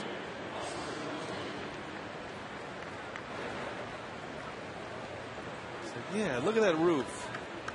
Where'd it go? Open right up. There was a roof up there a minute ago. So far, the roof opening has been the best part of the night. Saved a game. You never know what we'll see. Bases loaded. And a dangerous hitter, Buster Posey, hit a 2-run homer in the 1st inning. Reached on an infield hit in the 3rd.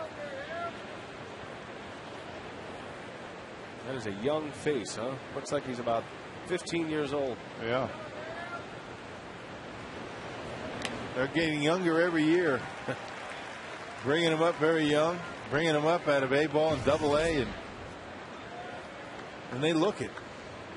Push them to see where they'll level off. Posey was pushed quickly through the Giants minor league system. Drafted in 08, already in the big leagues. Hit hard into right. Corey Hart is back, and Posey has hit another one out of here. It's a grand slam home run. The 4th home run of the game for the Giants. 11-1 San Francisco, and the first 4-homer game of the season for the Giants. Posey with his first career grand slam in the major leagues.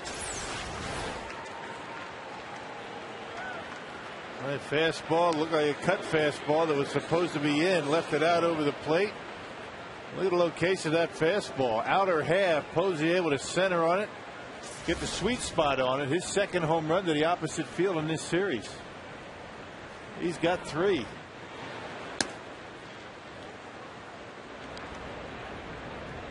Only 10 runs on the line of Chris Narveson.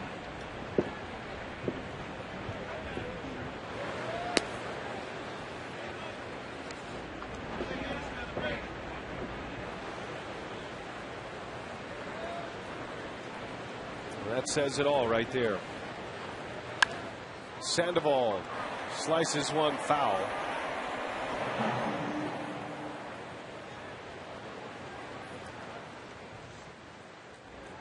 He is having a breakout series, Buster Posey. His 3rd home run. Twice he's gone into the opposite field. He has 6 runs batted in tonight. And it's only the 4th inning. 6 RBIs, and it's only the 4th inning. He's been up 3 times. He's 3 for 3. You could just tell he's got a lot of confidence at the plate. Not just because he hits one out. As Sandoval delivers a base hit.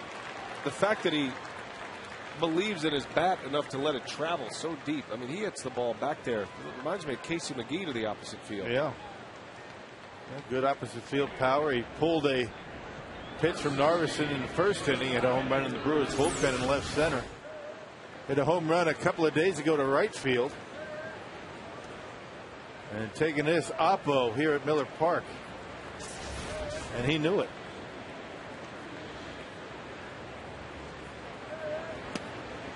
Well, I'm sure there were some circles of skepticism when the Giants traded away Benji Molina, a proven catcher, a veteran catcher who's been to the World Series. The Giants in a pennant race. They start the day 6 back and basically hand over the keys to a rookie catcher. But you're starting to see why the Giants were willing to make such a move.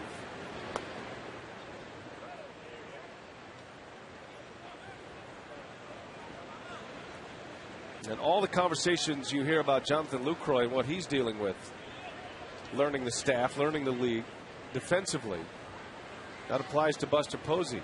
And the way that kid can hit, you wonder if they're going to want him behind home plate too long. Tonight, Posey is at first base just to keep his bat in the lineup, and I'd say that was a pretty good call by Bruce Bochy since he has 3 hits and 6 runs batted in.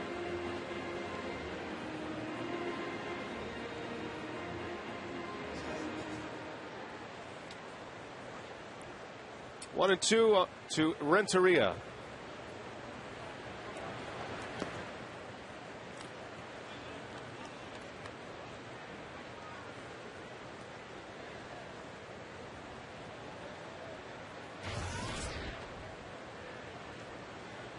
Renteria singled and scored to start this inning.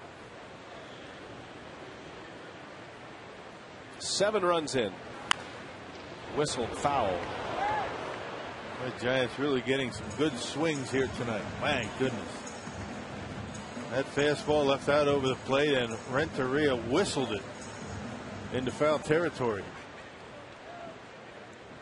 Now loosen him up a little bit up there at the plate. They're feeling too comfortable. Move the feet. Move the feet. That's what I was just getting ready to say.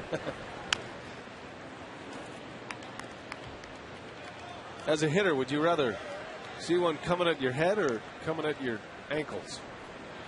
What do you think?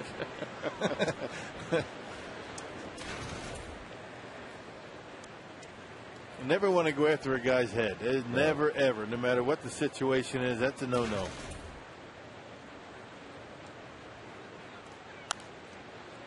Sometimes it happens by accident, but you should never, ever do that. I'm going to make a statement. I'm not saying the Brewers need to do it. You need to do it in the ribs in that area, but and again, we're not saying that the Brewers should do that, but you know, since you brought it up, never go after the noggin.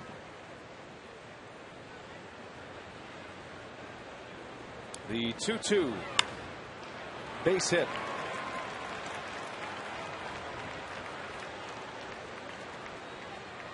The Giants have 11 runs on 12 hits already. We are in the 4th inning. For a team that has had a miserable time scoring runs, 12th in the National League in runs scored, 9th in home runs, and they are putting up a boatload here tonight. Giants have already, well, they're a run away from matching their season high for runs in a game. Had a 12-run game against the Arizona Diamondbacks earlier this year.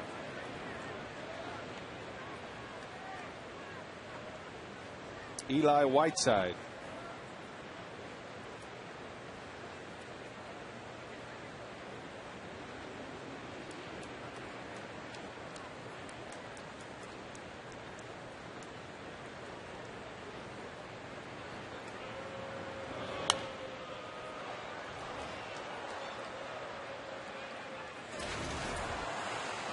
Got a day game tomorrow, Rock. Set your alarm. 1:10, right? You could make that. You'll be here, won't you? We may not be able to leave. Might be a doubleheader. We got a nice big booth. I'll take the back bench. I got it. 12:30 airtime for Brewers Live. I'll take whatever's left over. Got plenty of food up here. Got water. Security camera. Got to go home and feed the dog. Otis, he's going to have to hang with him tonight. Hang with him? He'll feed himself. Get back to his his wilder, younger days. Otis is slowing down a little bit, I've noticed. He wouldn't last long if he had to feed himself. He'd be in trouble. Because the things he eats just really, it's not good for you when he's on his own. You know, the funny thing about Otis, you know, you leave all day, 9 hours we'd be gone. He's got a bowl of food sitting there. He's got a big bowl of water. He will not touch it. It's like buffet. He would starve to death until we get home. We have to stand there and watch him eat.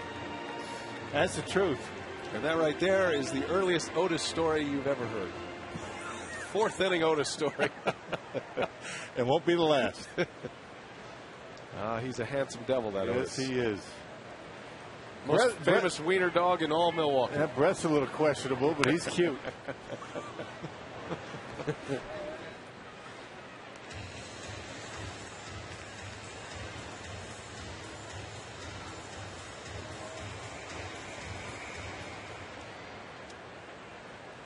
Still just 1 out. How about a ground ball here, Rock? I'm in. Let's do it. Got to get that cut fastball down in the zone. Let's get out of this inning.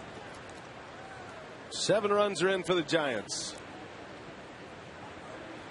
They popped him up. Edmonds coming in. Weeks gives way to Edmonds, who makes a catch for the out. Well, look how far into the infield Jim Edmonds is. He's about 10 feet from the skin of the infield. That's how shallow he plays and gets in there and makes it very easy on the infielders. A much easier play for the outfielder.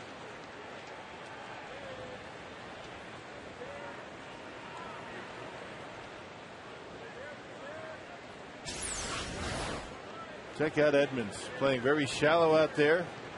Ricky Weeks thinks he's going to get it, but Edmonds calls him off.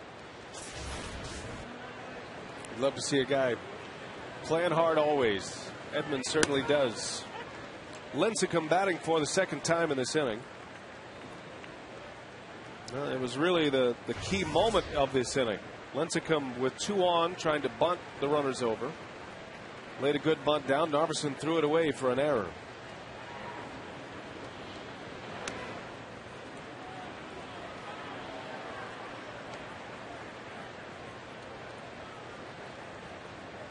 Buster Posey, 6 RBIs tonight, 2 homers, and an infield single.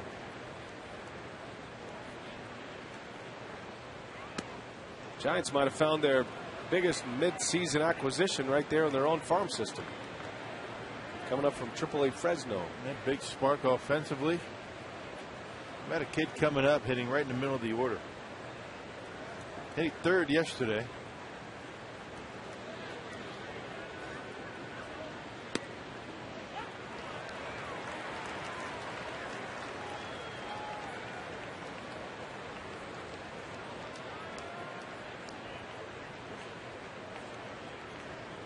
Lincecum in a 2-2 count. 2 on for the Giants.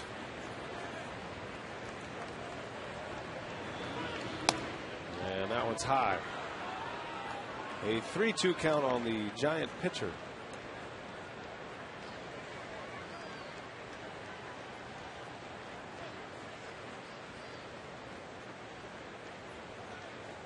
Sombrero is off.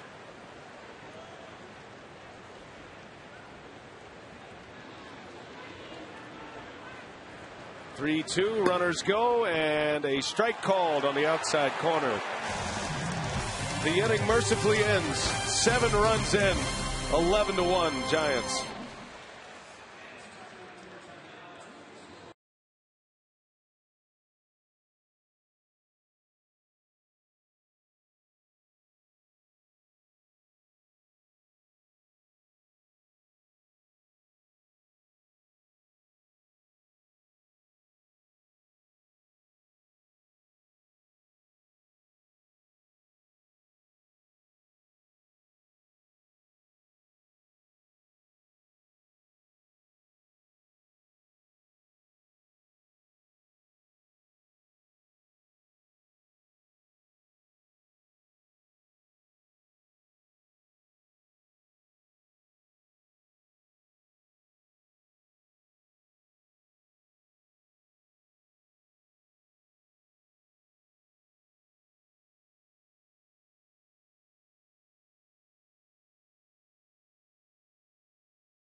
Three home runs in the first. Torres with a leadoff home run. Huff and then Buster Posey a 2-run shot. Ricky Weeks gets the Brewers on the board, his 15th of the year. And a rough 4th inning for Chris Narveson. A triple by Freddie Sanchez, plates 3. And the next time the bases were loaded in the inning, Posey with his 2nd home run of the game. And 3rd of the series, a grand slammer. A 7-run 4th has the Giants up 11-1. Well, the Giants now with 2 7-run innings on this road trip. They had a 7-run inning against the Rockies on Saturday. Posey's first career grand slam. It's 11-1, and now Tim Lincecum takes center stage. Big chopper over to Sandoval. Long throw in time for the out. 1 gone here in the 4th. AT&T trivia tonight. who was the first hitter to represent the Brewers in the home run derby. Greg Vaughn in '96. I knew that one. Not away, Rock.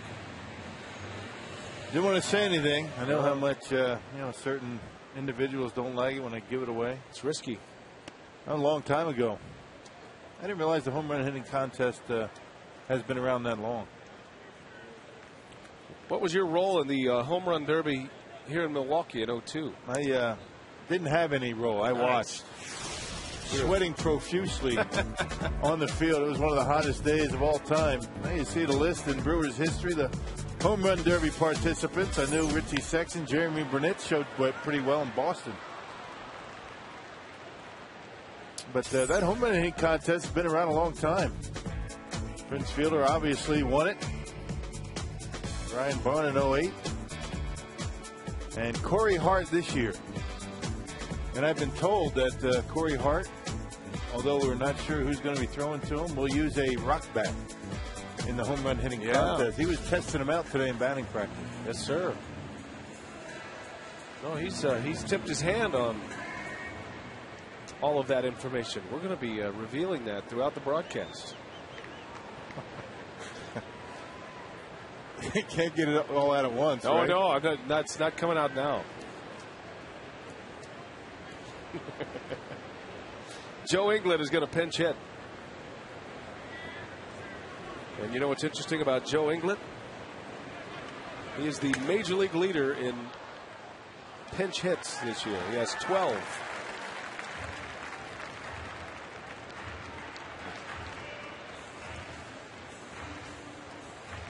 All right, Souvenir. Good job. Brought his glove. Look at his older brother. He's all upset. Don't think little brother's not going to be rubbing that in either.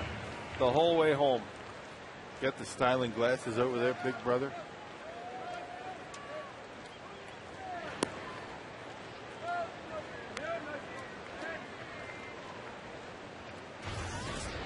So Capuano will just get one inning. Kind of a surprise, isn't it? I thought they would extend Cappy a little bit. It's only the fourth inning. A lot of pitchers to get through. The Brewers and the Giants are in the midst of a stretch of 20 straight games without a day off.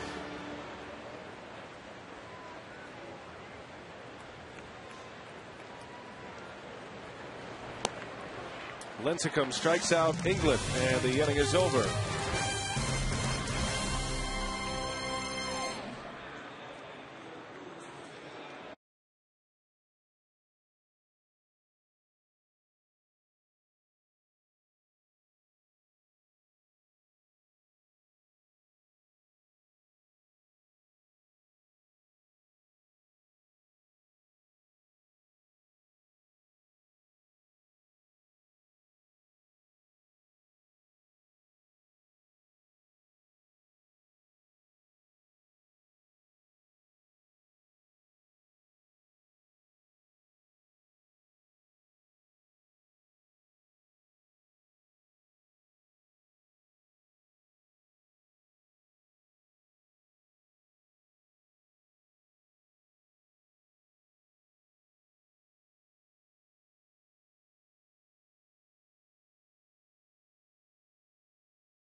College students can purchase select tickets for half price on Fridays, courtesy of Time Warner Cable. First 250 students get a free T-shirt.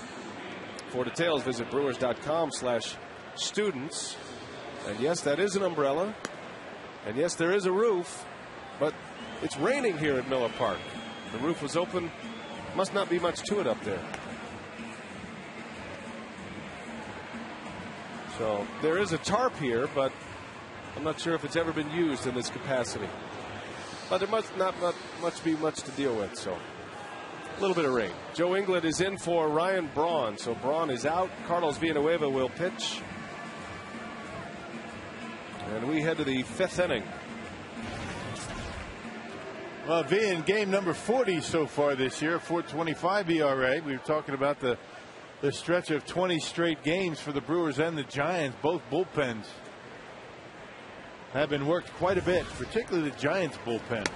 Also, the Brewers, you would have thought, I would have expected that Capuano got a couple innings. Not the case.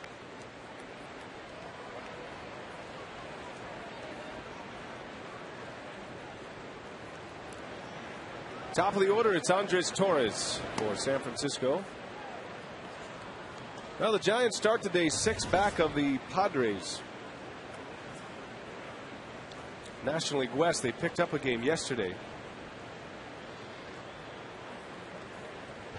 San Diego lost to Washington. Ryan Zimmerman with a game-winning home run. Zimmerman's had a nice year. Yes, he is. He's part of that 5-man internet vote for the last spot on the All-Star team in the National League.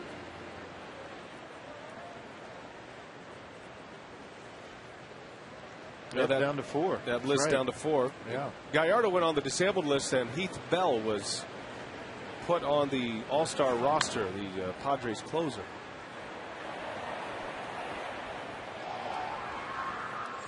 So all your snubs are, they're finding their way to the All-Star team.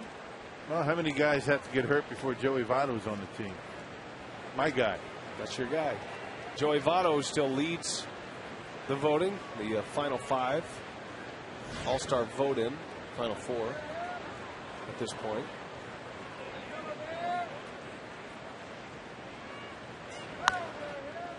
Fielder ranging over. Weeks is there and has to hit Villanueva in time. What a play by Ricky Weeks to Carlos Villanueva. And a good job by Villa. He never did slow down. He saw that ball get by Prince. If he slows down just a split hair, he's not going to be able to get there. But a great throw by Ricky, leading Villa perfectly. A good hustle by Villanueva getting over there. See him with the glove saying, "Give me the baseball." Pretty close at first. Torres runs very well. And a nice play by Ricky and Carlos to get him.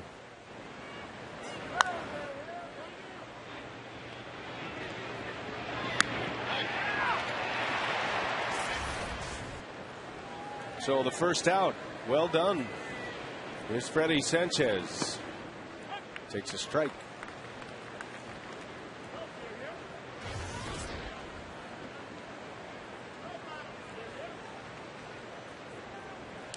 Well, you like to see guys playing hard, making good plays. An 11-1 ball game. Prince Fielder going after it. Your first baseman goes after anything he feels as though he can reach, and if he's not there, Ricky going hard behind him. Wouldn't expect anything less. Yep.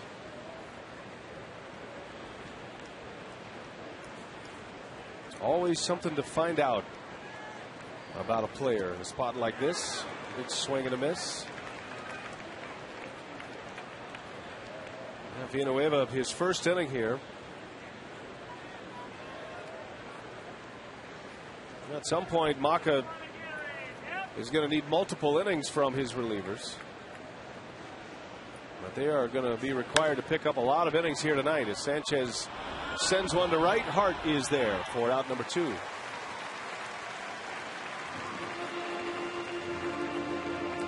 You figure Trevor Hoffman to get some work here tonight. It's been a while for Trevor. Trevor Hoffman last pitched on Friday.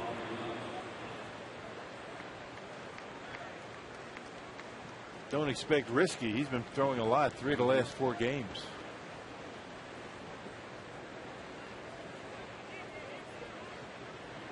Two outs. Here is Aubrey Huff. John Axford hasn't pitched since Thursday, so you figure he's going to get an inning here tonight.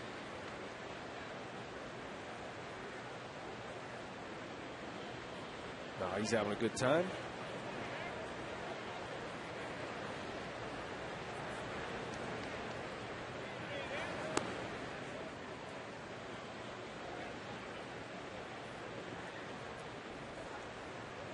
After the Giants, it'll be the Pirates. Series wraps up tomorrow with San Francisco, a day game. And then the Pirates for 3, and then the All-Star break. Brewers open up the second half on the road in Atlanta. Fielder's got it. And a little PFP work. Well done. 3 up, 3 down for Villanueva. Corey Hart will hit when we come back, but we want to know who's going to pitch to him in the home run derby.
Is presented by the Wisconsin Lottery and its family of instant scratch games. Odds are you'll like them. And by Strand. Go, there's nothing stopping you. Ricky Weeks leads off the bottom of the 5th inning. The Giants 11, the Brewers 1. Giants scored 4 in the first inning. They added 7 in the 4th. And Lincecum is on the mound. He's working on a 3-hitter at this point, but Ricky Weeks homered off Lincecum back in the 3rd for the lone run. And he hit a rocket out of here to center field. Corey Hart due up next. And then the pitcher spot, Villanueva.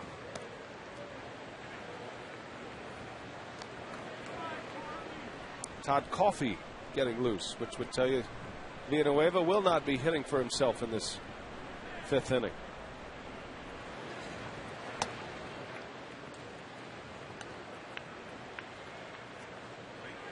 Weeks now with 15 home runs and 51 driven in.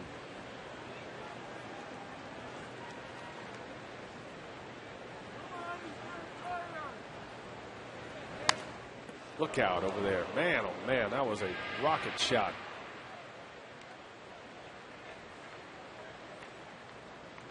And Ryan Vaughn taking it in. No shower for Ryan. He's going to root on his teammates.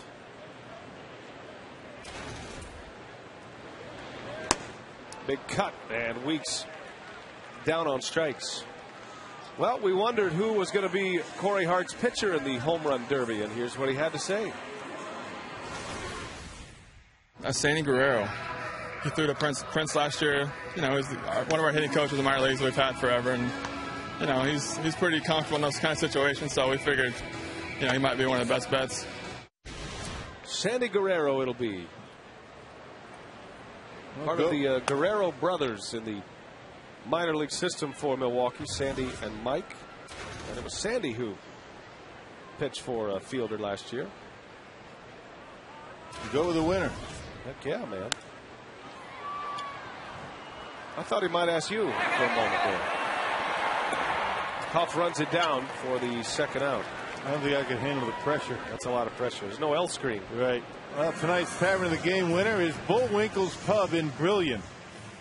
You know, Brillion, Wisconsin is between Appleton and Manitowoc on Highway 10. You knew that, though. You know, I didn't know that one. And your travels around in the Brewers Winter Tour. Hey, if they call the Brewers in the next 24 hours, Bullwinkle's Pub gets 40 Miller Lite beer pen tickets to a 2010 Brewers home game. This offer courtesy of the Tavern League of Wisconsin and Miller Lite. Brilliant. Brillion, Wisconsin. It's a good one. Carlos Gomez pinch hitting.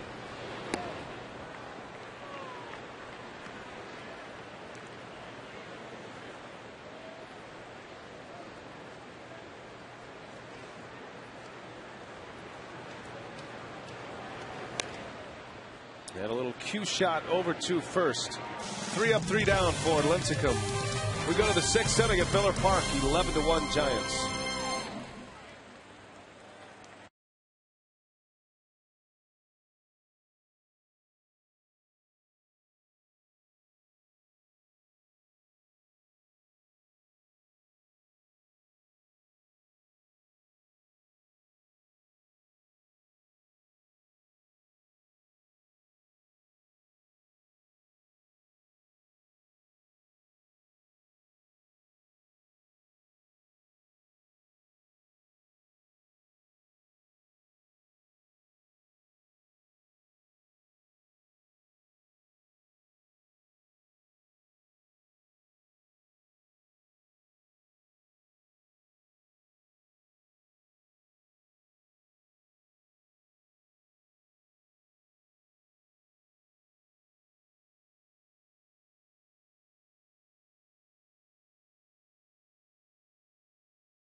Roof is open here at Miller Park. So far, a forgettable night at the ballpark as the Giants have an 11-1 lead. Todd Coffey is in for Milwaukee, and a double switch here. Gomez will stay in the game, and he'll play right field for Corey Hart. So you can put Coffey in Hart's spot in the batting order if you like keeping the scorebook at home with us. And why wouldn't you? Well, Todd Coffey is going back-to-back nights. He pitched a scoreless inning, struck out a couple of batters. Actually, he did give up 1 run, my mistake. But it looks like it's going to be 1 and out for just about all the Brewer relievers. That way you can use everybody again tomorrow. It'll have a spring training kind of feel to it. Give everybody some work, get everybody in there, and you figure that Axford's going to get some work tonight. Trevor's going to get in.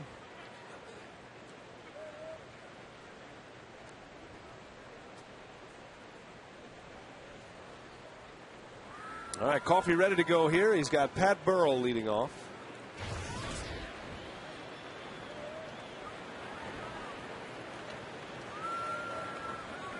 One for 2 today is Burrell, and he takes a ball inside from Coffey.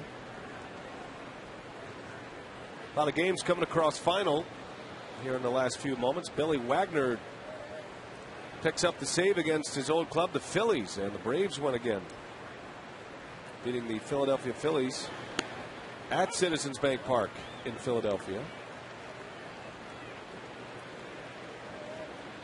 The Nationals and the Padres have just gone final as well. Washington winning 7-6. The Giants have a chance to pick up another game tonight. 10-run lead.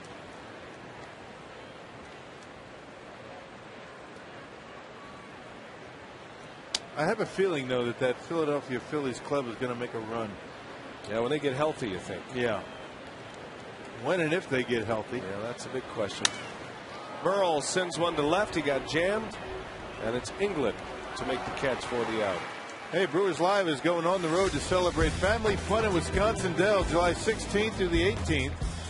Join our buddy Jerry Augustine and Craig Kishon for a first-hand experience at the Dells. It all starts Friday, July 16th at 6. Only on Fox Sports Wisconsin. Visit foxsportswisconsin.com and click on the station events page for more information. Does that ever get old? I cannot get enough of that video. Hang on. Hey, wait for it. There he is. Look at Davey with those tight hammies. Oh, man. I wonder what Davey thinks every time he sees that on his monitor over that radio booth. I think he thinks about making a call for an ice bag.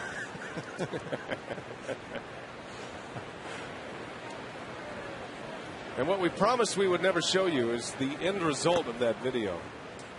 As Davey goes off the inflatable, topsy-turvy. It didn't end well. Belly exposed. Children flying off that thing. But he was all right. Everybody was good. fine. Everybody had a good time. Ultimately, that's what's all that matters. Everybody loves Davey. Davey working hard on the radio over there. He and Corey Innings. Corey 9 innings Provis, we call him. Yeah.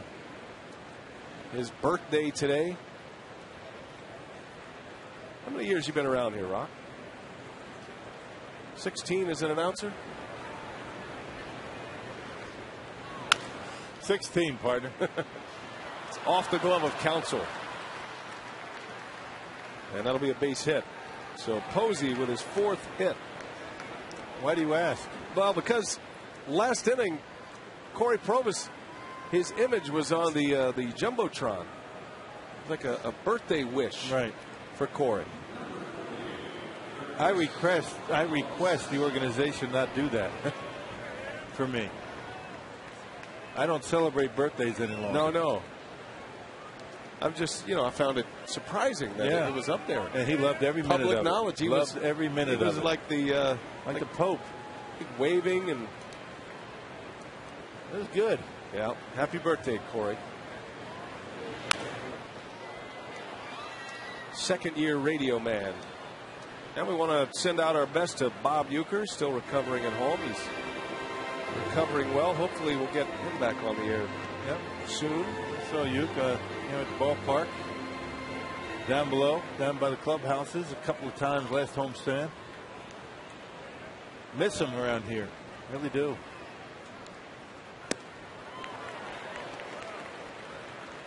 And Uke, if you're watching and you'd like to call in, we'd love to have you.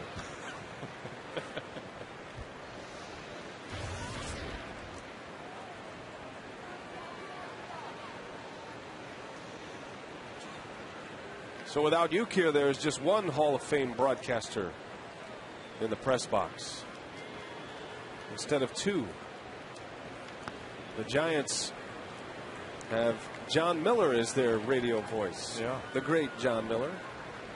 There he is. KNBR. He's deep into the media guide already. The Golden Pipes. Loves Milwaukee. Kicking it around in his flip-flops today. Loving this warm weather here. Loves the brats.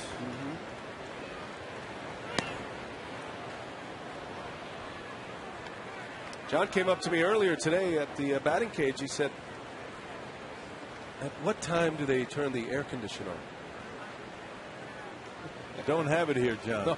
No AC. Only heat. Base hit to right. back-to-back hits.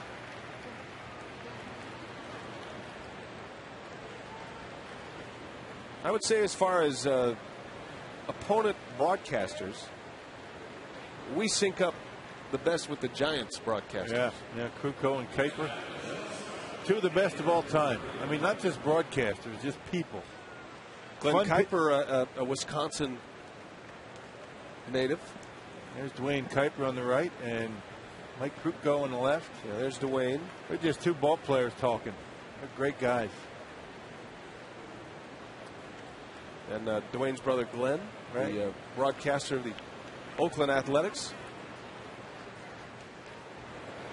And the other brother, Jeff Kuiper, is in the truck for the Giants. All in the family. Yeah.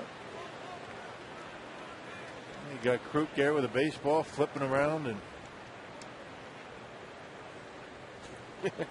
Dwayne's at home here in Milwaukee. Yeah, a lot of friends and family. All the Kuipers have a big pass list this week. It's from Sturtevant, right? Sturtevant, yep.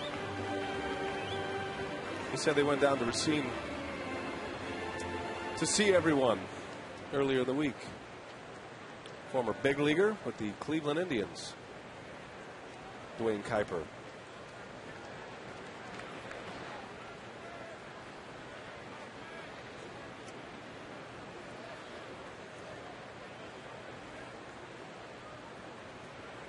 Renteria with runners at second and third, one out, and a base hit. One run is in, Posey, and it is 12-1 San Francisco. 3 consecutive hits by the Giants. Look at the location of this fastball, right down the middle of the plate, and Renteria able to get the fat part of the bat on it and rip it right back through the middle. So the wild pitch cost the Brewers a run. And the Giants taking some big time hacks up there tonight. 12 runs ties a season high in a game for the Giants.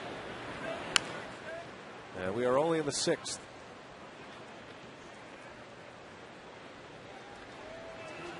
Did you play against Dwayne Kuiper? I did not. He was before your time. Before my time, yeah. At least I don't remember him. I think he was in the National League when I came up to the Brewers. Spent some time with the Giants. Started out with the Indians.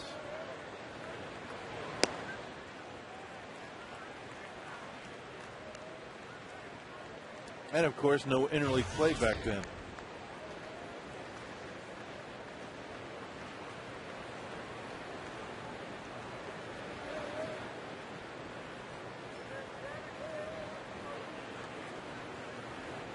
To the count to Whiteside, the Giants catcher.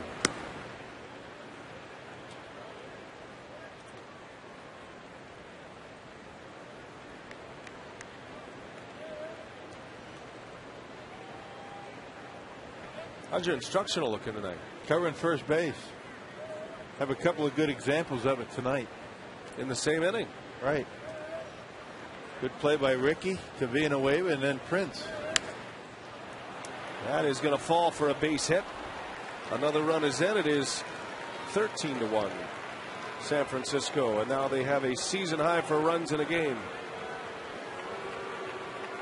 Everything they swing at is falling in. Went down and got a slider, able to hook it into left field. Just one of those nights for Milwaukee. Not a bad pitch. Look at the swing, and it ends up being a base hit.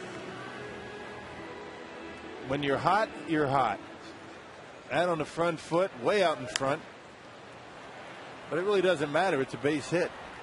Yeah, his second of the night. 4 consecutive singles by the Giants. And here's Lincecum with 1 out.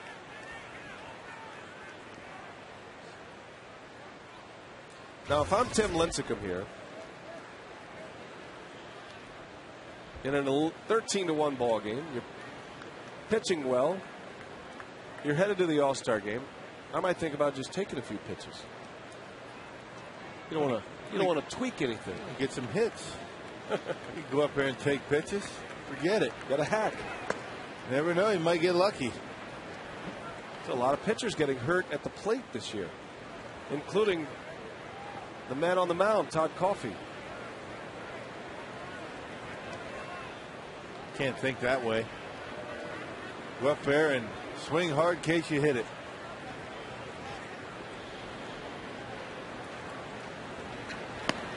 Lincecum doesn't look like the kind of guy that would be too injury prone as far as pulling muscles. Pretty lean. Wiry strong. Not exactly bulky.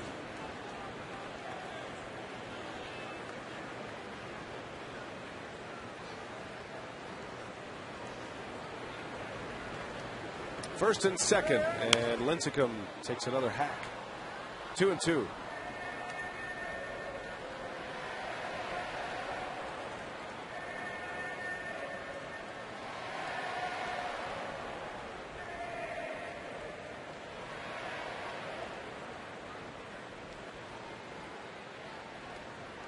Most pitchers love hitting more than they love pitching. Most of them just aren't any good at it. Little cue shot, foul. Not by much. Look, Greg Gibson was going to call that fair. He thought about that. Yes, he did. He took a little double take and ended up pointing foul.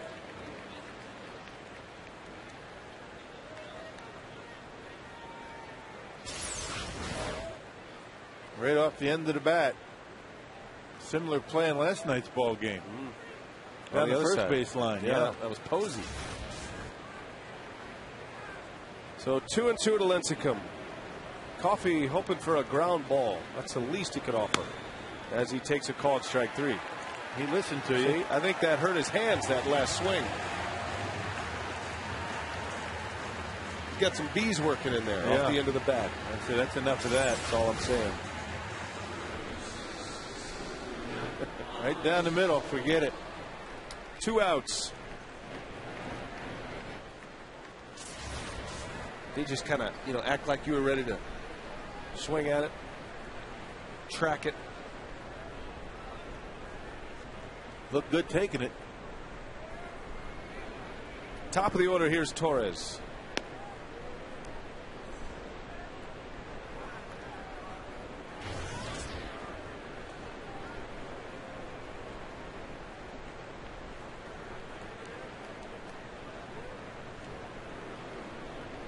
I'm not sure if we have any other breaking news at this point on home run derbies or trivia questions or anything like that that we could promote. I think we're all out. We're empty. Yeah. We only have so much of that stuff going into each game. I mean, you just can't break it all out ordinarily. We appreciate Corey Hart giving us a scoop tonight. Right. Sandy Guerrero will be his home run derby pitcher. The AAA hitting coach. See him every year in spring training. There's a guy who can throw a batting practice for an hour a day. And the way that home run hitting contest goes, he might have to throw an hour if Corey's hot. Ball travels pretty well in Anaheim. Good home run ballpark. Unusual for a West Coast ballpark. There'll be some shadows, though. Yeah, it's true.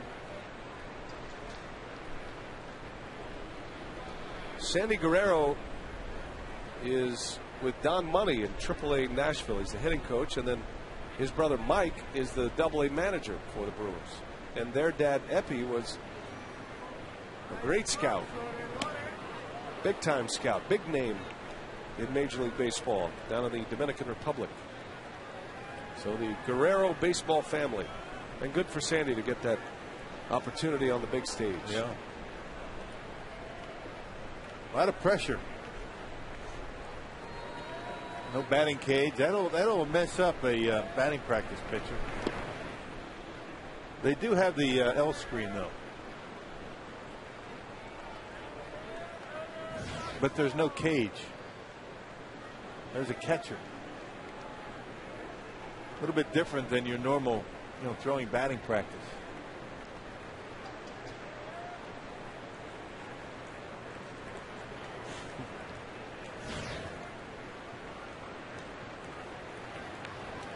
Full count, 2 outs. Runners go in the air to left center. That ball's pretty well hit. Edmonds a long way to go, and it's off the wall. 2 more runs are going to score, and the nightmare continues for the Brewers tonight. The Giants have a 15-1 lead.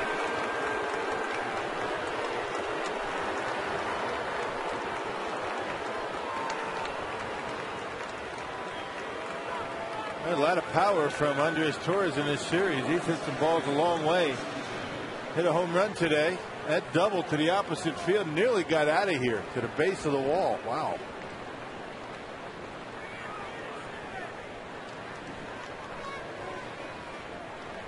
Sanchez takes a strike.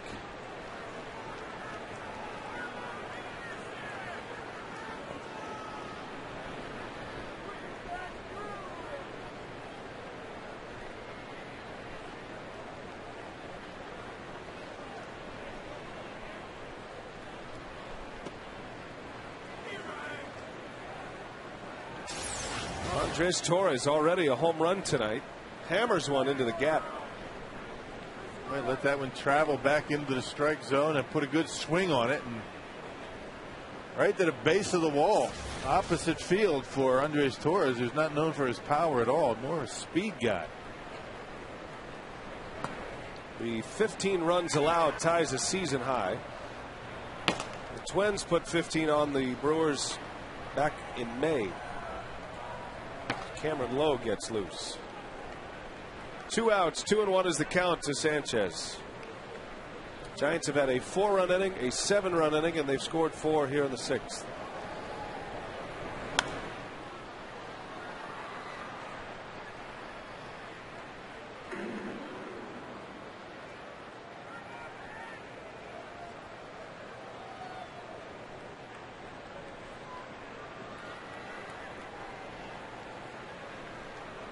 $15 runs on 17 hits. Coffey just has not been the same since returning from the DL. Into right center. Edmonds a long way. And over is Gomez, who makes the catch. Boy, Carlos Gomez closed some ground. Runs it down for the out. The inning comes to an end, but the Giants score 4.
With a couple of home runs today, one in the first inning, a grand slam in the 4th inning. He's got 4 hits. Ricky Weeks with number 15 on the year got the Brewers on the board in the 3rd inning, and Tim Lincecum, after some shaky early innings, really starting to turn things around. He's only allowed the 1 run, only 3 base hits, 7 strikeouts for Tim Lincecum. And he is still out there as we go to the bottom of the 6th inning. Fielder will bat against Lincecum. Always a good matchup. Fielder doubled against Lincecum his last time up.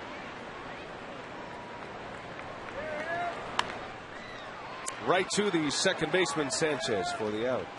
One gone.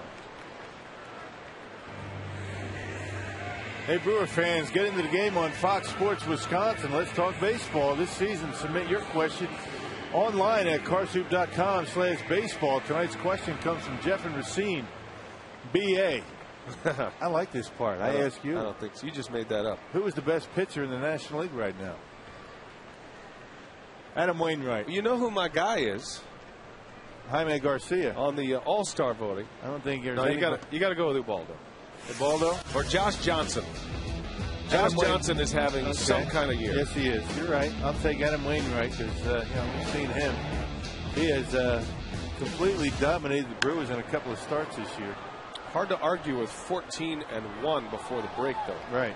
Ubaldo Jimenez. And a no-hitter this year. But right now, who's the best pitcher right now? Jimenez kind of not to the level that he was early in the season. Nobody can keep that up. He's had a few starts where he's given up some runs.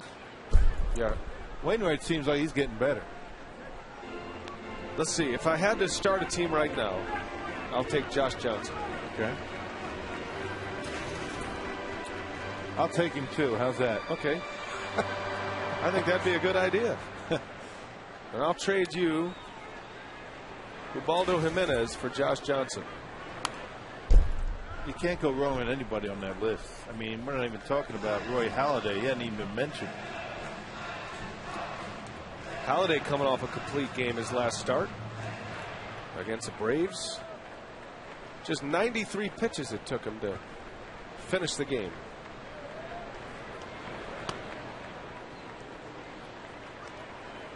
Well, last year Lincecum won the Cy Young Award, but it was Wainwright and it was Carpenter also in that mix. All had an argument for the Cy Young.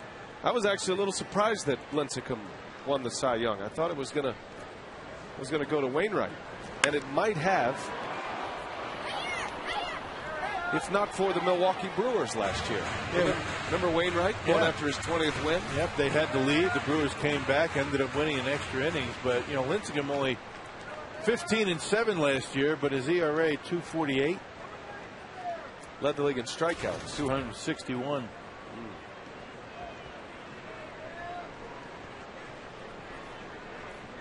I think the Wainwright Carpenter votes were split because of the same team factor as McGee strikes out.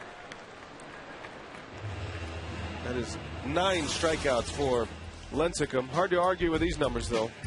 18-game winner in 08, his first Cy Young Award, and 15 wins and a 2.48 earned run average. 527 strikeouts the last 2 years. This guy's only 5'11", 165 pounds. And he's never sore, and he never ices his arm. How does he do it? No idea. He's got one of those bodies that just heals very quickly, and so far very fortunate. But a lot of hard work, I would imagine, goes into it.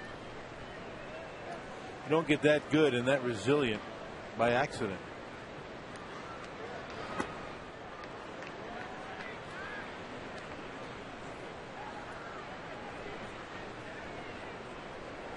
Tenth pick overall in 06. Scouting directors all have to answer to their owners. You mean there were 9 players better than Tim Lincecum? Imperfect science. Lincecum blows away Edmonds. And another 3-up, 3-down inning for the Freak. We go to the 7th.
The new Miller Lite Vortex bottle. Taste greatness.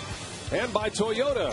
Thank you for standing by us. For more information, visit buyatoyota.com. Miller Lite, what's on tap? The Giants are here tomorrow. Final game of the series. It's 12:30. That's the airtime tomorrow. Then Friday, the Pirates come into town. 3-game series with Pittsburgh before the All-Star break. Giants doing a number on the Brewers in this series. Back-to-back 6-1 victories in the first 2 games. And they are up big here today, 15-1. They're here to see Tim Lincecum. Cameron Lowe is on the pitch in relief of Todd Coffey, and he'll face Aaron Rowan to start this inning, who will bat for Aubrey Huff. Well, he took his first loss as a Brew on Monday against these Giants. Got roughed up a bit. First time for Cameron Lowe. He have 4 runs, 2 of them earned, though, in a third of an inning.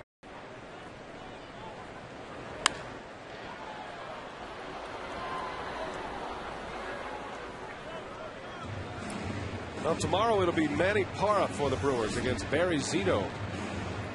Zito's had a comeback year this year. Signed that big contract with the Giants. Used to pitch for Ken Maka and Rick Peterson. Zito is 7-4 with a 3.75 ERA. And hopefully better days are ahead.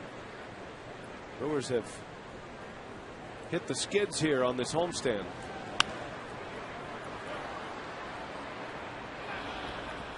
Gomez makes a catch for the out, 1 away. Our Ho-Chunk Gaming Wisconsin texts the broadcast tonight. Sarah from Wauwatosa. Who is the best defensive player the Brewers have? That's a good question. 2 very good outfielders in the game together here in Edmonds and Gomez. Best defensive player. Good one. I think you got to break it up by position, don't you? Or infield, outfield. Escobar certainly has a chance to be one of those special defenders, despite the recent run of errors. Shearholtz in his first at bat rolls out, 2 outs. No, it's not. I guess that question. I guess if you would asked that last week, you'd be able to rattle off a number of players. But right now, the Brewers' defense not that good. Yeah, Sarah, your timing on the question is not the best. No, maybe we should wait for that question. But Casey McGee's played a very good third base this year. He really has. And Ricky Weeks, very flashy, has his moments of brilliance. And Jim Edmonds out there in center field, very impressive how shallow he plays in center. Takes away base hits in front of him. He can go back. Carlos Gomez certainly the most exciting of the players in the outfield. I think you got to go with Edmonds just based on merit. 8 Gold Gloves, and if that defines the best defender, then we'll give it to Jim Edmonds, even though he's 40, but he can still play. Well, he might have lost a step or 2, but smart, knows how to play hitters, knows the ballparks in the National League very well. And even with big home run hitters, plays relatively shallow, like he is on Buster Posey right now. That's about as deep as you'll see Edmonds right there. Everybody else very deep. Gomez, Inglet playing very deep on the wings. But not Edmonds. You go pretty much of a straight line right across from left to right. Posey has already had a career night. 6 RBIs, his first 4-hit game, his first grand slam.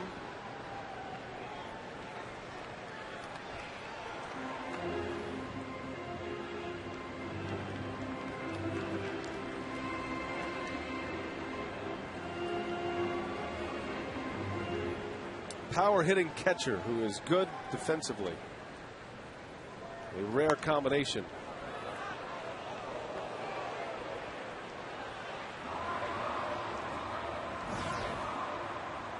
Scouts tell me there is a shortage of catchers out there, Rock. Yeah. As they hunt through the amateur ranks.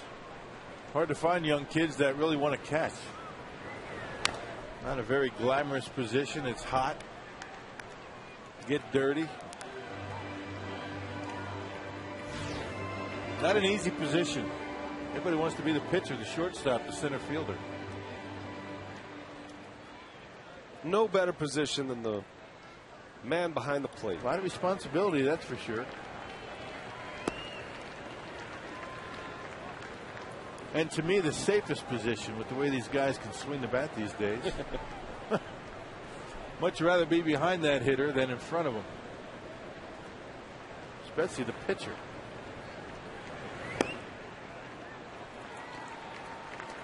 And Posey draws the walk. So on base for the 5th time. 2 outs for Lowe, man on first, and here is Sandoval. Pablo going through his pre-at-bat routine. He might have added a few more steps to his routine here, I think. Yeah. Kind of goes up there, he gets in the box, and he takes a few steps out of the box. Does it the same every time. How about the young Posey with, 30 games under his belt, getting pinch run for at first base, giving him the rest of the night off. There's the routine of the Kung Fu Panda, the round mound pound, Pablo Sandoval.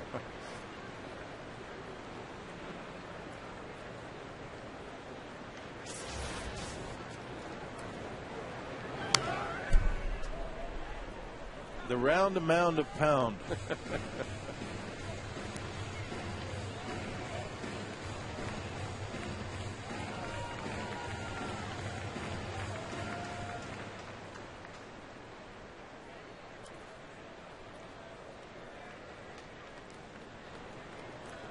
Some slow blinks going on right there by the skipper. Yeah, he's like that no matter what the score is, though. Sandoval strikes out. Blink. 15-1 Giants.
Obstacles the last 3 days. It was the errors, the defense.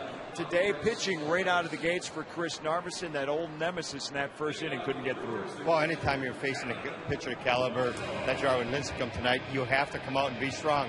And again, for Chris Narveson, struggles in that first inning. It just continued for him, and it hasn't gone well for the Brewers since. You know, Jerry, you've been through this mix before. How deflating can it be out of the gates like that for the rest of his teammates and to try to have to make up for that deficit? Well, you're not playing well as a team, and the one thing you want to do is you want to battle back. So when you take the mound, you want to start off strong.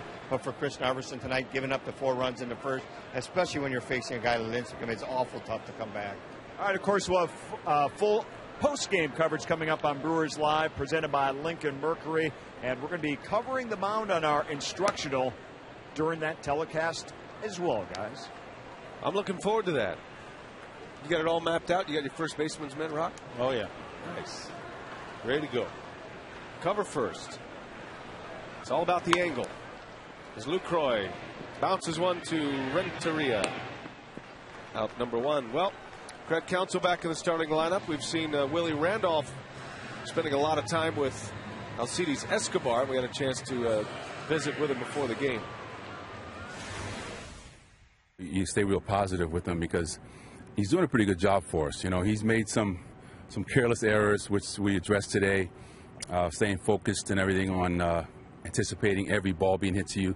When you're a young player, sometimes you have a tendency to kind of take a little break or relax, not anticipating the ball being hit to you. Then when you do that, that's usually when they hit it to you. You know, that's why you make those little careless errors. And lately, he's been a little lazy with his focus and moving his feet. So we want to refocus on getting off the mark, off the bat, getting his rhythm and timing down. So when the ball goes through the zone, at the point of contact, he's ready to field the ball.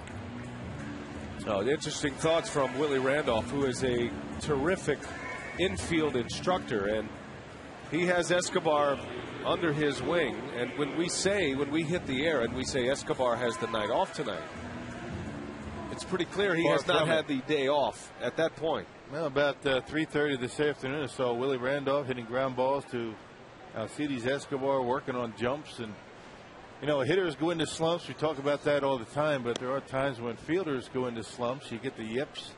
And it really isn't anything mechanical for Escobar. It's a focus thing and a preparation thing. When you get yourself in position to get ready to field a baseball, sometimes you're out ahead of that process. You're off balance. Sometimes you're behind. And it's all about rhythm, not just at the plate, not just on the mound, but when you're fielding, when you're out there defensively. Well, and Willie Randolph has broken in a few talented young shortstops. Derek Jeter and Jose Reyes of the Mets. And Escobar is his next project. A couple of all-stars this year. They're still at it. So there's a plan to it, and Escobar out of the lineup for 2 days, primarily because of the extra work and extra attention he's getting prior to the games. And the Brewers were kind enough to let us shoot some of that footage today. That's before all of the normal pregame activities. Right. That's extra work prior to batting practice. Well, and before that, Eddie Cito was working the outfielders. They were making throws into the bases. So it's not just show up at 6 o'clock and go get them. Hey, Joe England with a base hit. First hit in a while for the Brewers. It's the first base runner since the third inning, and the first hit since Fielder's double in the third inning. Yep, 13 in a row by Lincecum, and finally Joe England able to break the seal.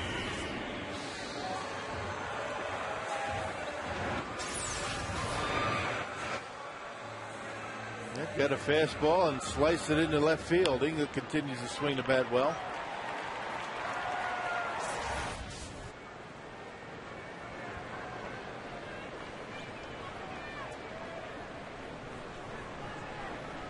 At the plate, presented by Wendy's, Ricky Weeks. He homered in the third inning, the only Brewer run. Ishikawa will take it to the bag. The inning is over. We go to the eighth. Giants lead 15-1.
Breaking down the Giants-Brewers game tomorrow at 1:10 p.m. It will be another humid day in the Milwaukee area. Showers and thunderstorms around, and a first pitch temperature right about 80 degrees. All right, Kate, thank you. Sounds like golf shirts tomorrow, Ron. Day game. Day game. It doesn't matter if it's 15 degrees we're wearing golf shirts. It's a day game. Trevor Hoffman is in the pitch in the 8th inning. Well, it's been a while for Trevor. Trevor has been throwing the baseball pretty well. Last pitched on Friday against the Cardinals. Gave up a run in an inning of work. A 113 earned run average in his last 8 appearances. That covers 8 innings. Well, Trevor's starting to look like the Trevor of old, the Trevor of 2009. And that's giving Ken Maka some options at the back end of that bullpen in a save situation. Axford's been so good saving games. But the door is still open for Hoffman to continue his chase to 600.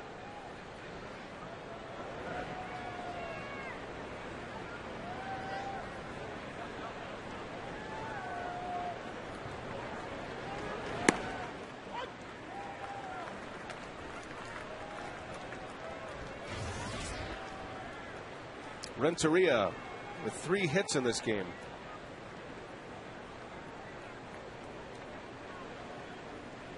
(15-1) Giants. We play in the 8th. With 3 big innings. 2 4-run innings and a 7-run 4th inning for San Francisco.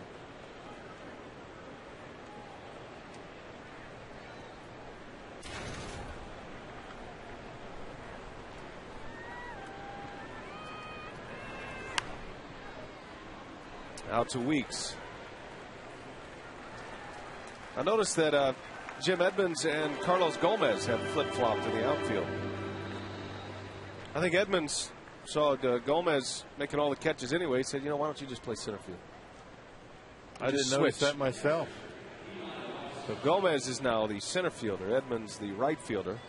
Last inning they were reversed.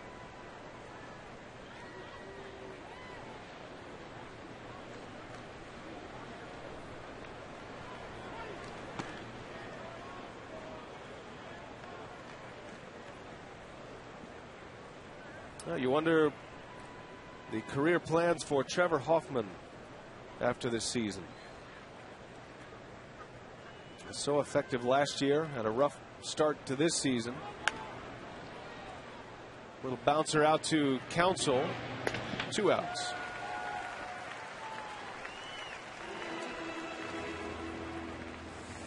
You got to give him a lot of credit. You know, you talk to John Axford and Zach Braddock, Cameron Lowe. You ask him about the bullpen scenario and ask him about their success coming up from AAA. And they point right to that man, Trevor Hoffman, as being a big influence on a daily basis. The conversations they have, the leadership Hoffman has shown, even when you know he has to be frustrated. I'm just trying to bring Axford along, knowing that the Brewers are planning on Axford closing games for not just this year, but many years to come. That's the kind of teammate Trevor's been. And I imagine did the same thing with Heath Bell when Heath Bell was a young setup man. Look how successful Bell has been. He's an all-star now. And some of the subtleties and some things to be careful of as a closer in the big leagues. I would imagine a short memory is the first thing that Trevor has talked to Axford about. Don't worry about yesterday, just worry about what you're doing today. He's a pro's pro. It's been fun to get to know him here these last couple of years. After 16 years in San Diego, Lincecum, the pitcher, with a base hit. So even the pitcher getting into the act. All of the starters tonight for the Giants scored at least 1 run. And they all have a base hit. Now that Lincecum is singled, and that ties a season high for the Brewers as far as runs and hits allowed in a game. 15 runs, 18 hits.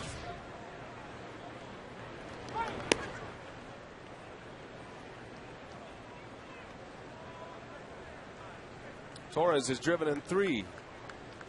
Home run in the first. He doubled in 2 in the 6th.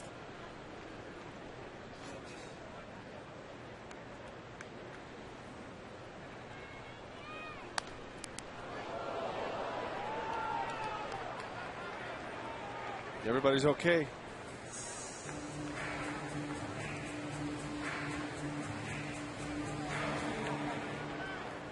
Good call on those nets in front of the dugout. That saved a few. This time Randy Wolf stayed put.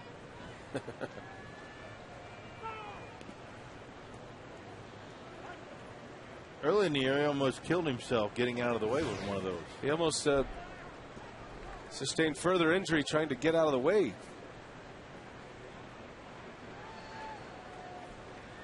There's Doug Davis on the right. He'll get the start Friday. Giovanni Gallardo on the disabled list. This hasn't been the best homestand for the Brewers at this point. Their ace, their all-star pitcher on the DL. And staring at 3 losses to start this 4-game series in homestand. Look out. See, he learned his lesson well.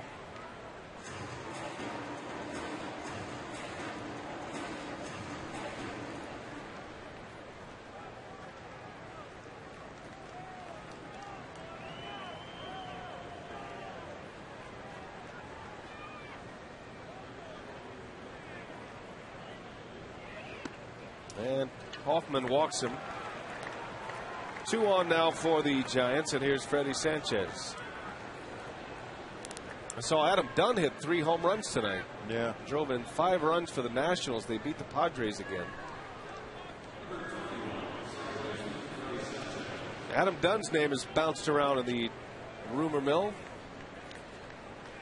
There's going to be a lot of that talk here after the All-Star break. Trade talk. And the biggest commodity out there is Cliff Lee of the Mariners.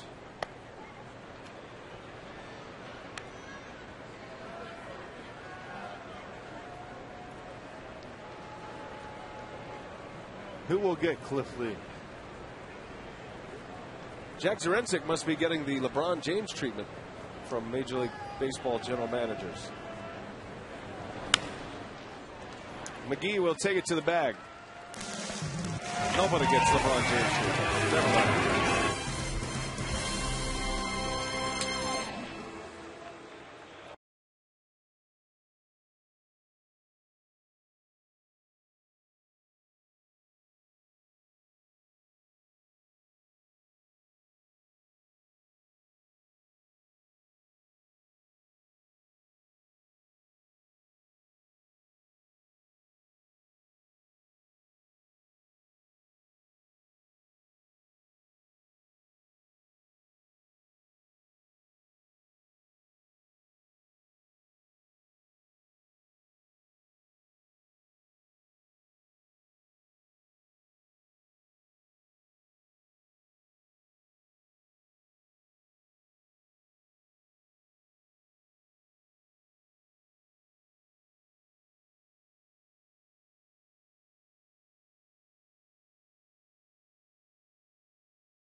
San Francisco.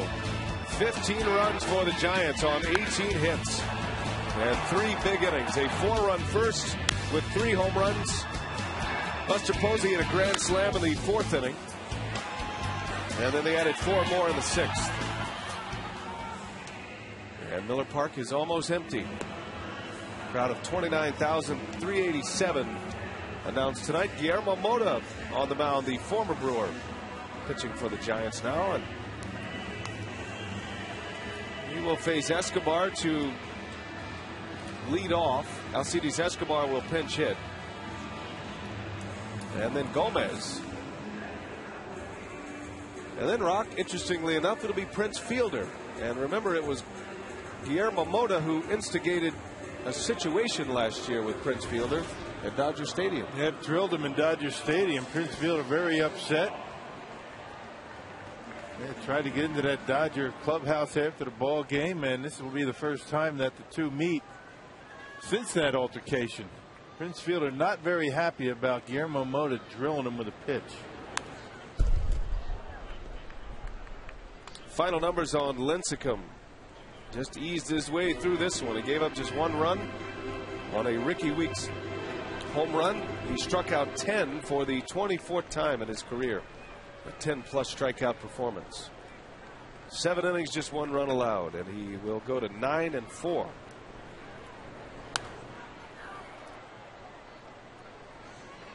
As he heads to the All-Star game in Anaheim. Escobar pinch hitting.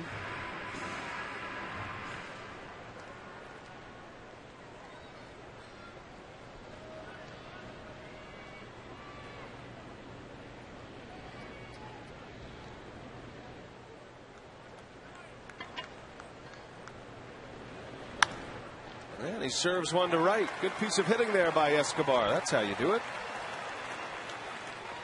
A base hit to start the 8th. Yeah, taking a pitch away from him, just punching it into right field. So a good 2-strike approach by Escobar. Swinging the bat all right. That's not why he's out of the lineup today. Pretty good piece of hitting on a slider. Very close or near the outside corner.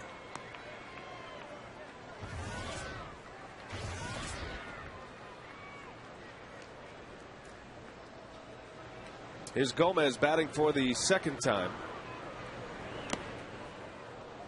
In a game like this, you just never know when you can find something. You got to keep digging. It's always fun to watch Fielder hit anyway.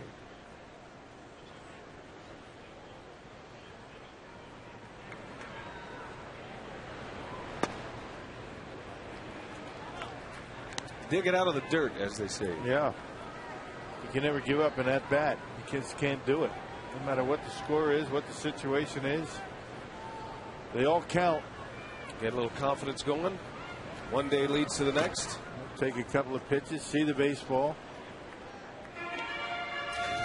You go up there and tell yourself, this is a situation and I'm going to take the ball to the opposite field. I'm going to see a pitch.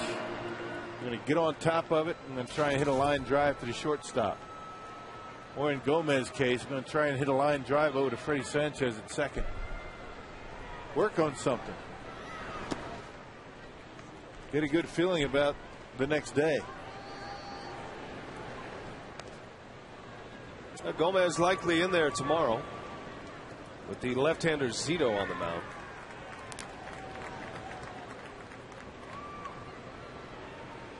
Two and two to Gomez.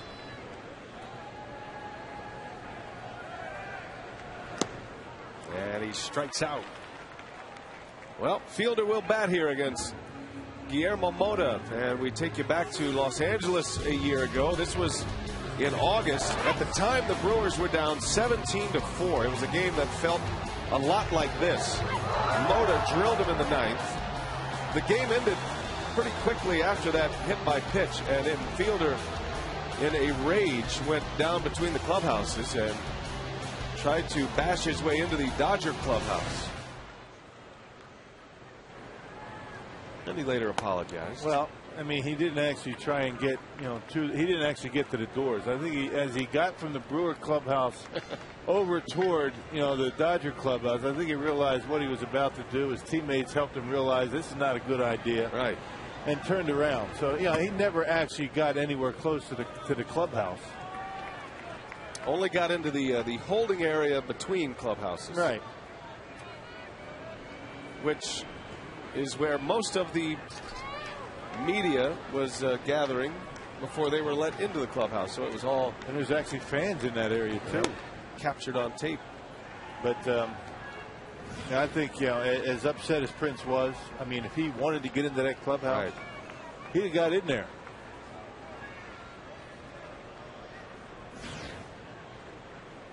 That's one of those, count to 10 before you do it. Better in theory than in reality. It's a good thing he didn't. But it was kind of odd. Oh, yeah. That he would be hit in a spot like that. And I still don't know why. We watched that entire game. The Dodgers were leading. Yeah. 17-4 at the time. Well, who knows? The odd thing was it could have been a mistake by Mota. He might not have tried to hit him. Who knows?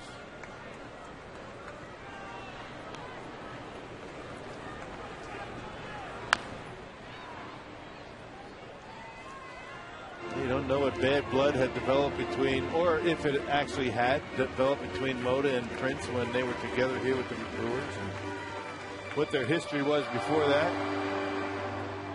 You never know.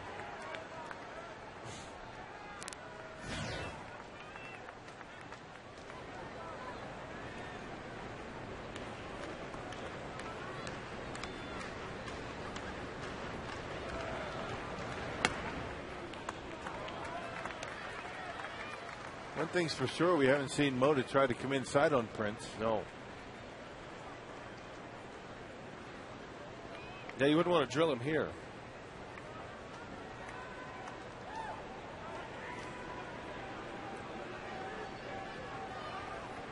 Now Prince does have a hit tonight. He doubled off Lincecum.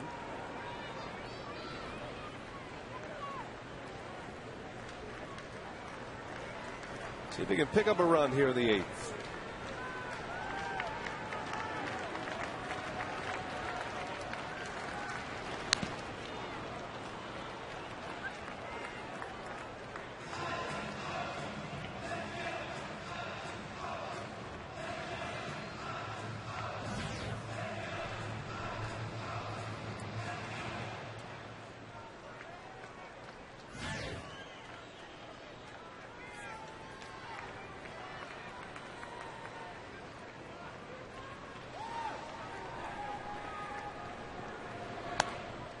And he walks him. So Fielder is aboard. 2 on against Mota.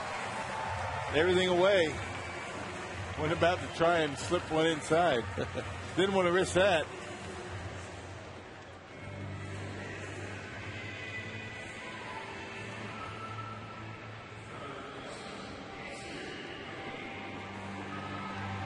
Here's McGee.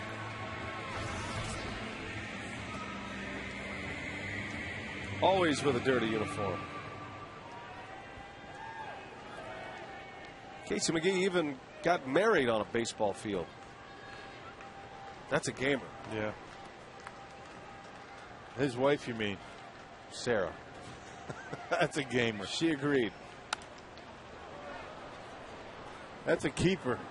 They were married at the AAA ballpark in Iowa when McGee was playing for the Iowa Cubs. They had the full bat ceremony and everything. Straight out of a Bull Durham movie, right? Yeah.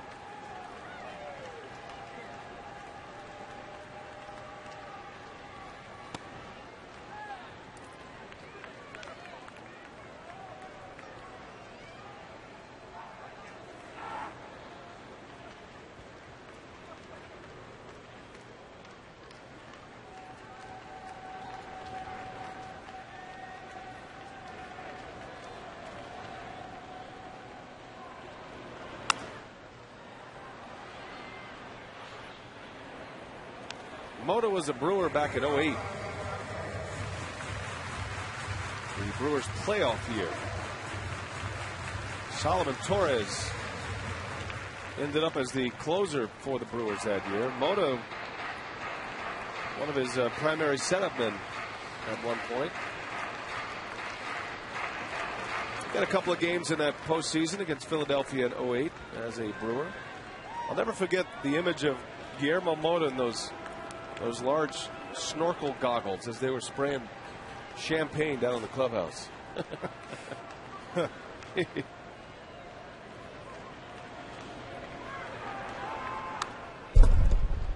And 96 with a fastball for Mota. He's been around a long time, still has good zip on that fastball.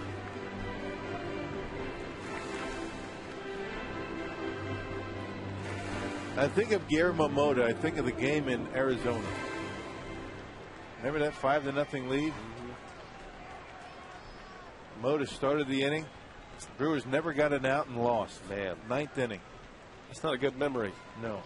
For you and Mota. You guys are going to have a talk. That's too bad because Mota had some pretty good outings, but that's what I remember.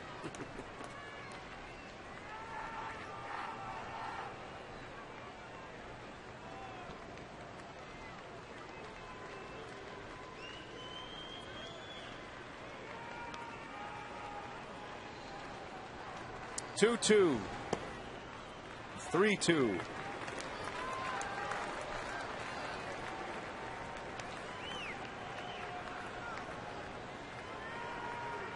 I remember a lot of full counts with Guillermo Mota.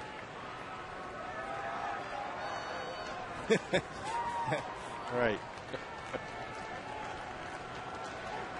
I didn't mean to interrupt you over there. All right.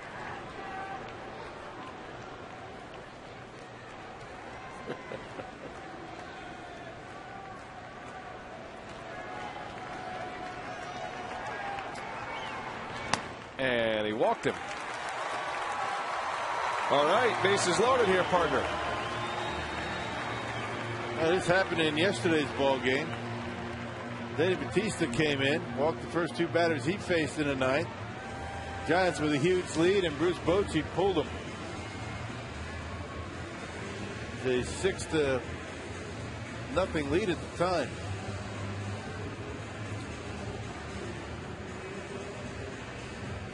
Dave Righetti, the Giants pitching coach. Never give up. No. Chicken dance. Just some, the music's just in you. You just feel it.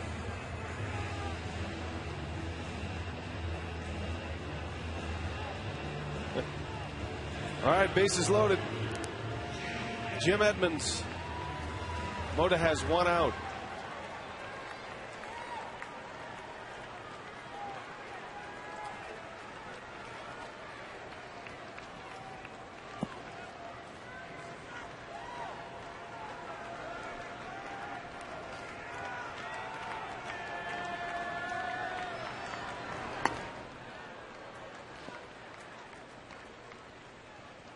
Mota used to pitch for Willie Randolph at the Mets as well, and Rick Peterson.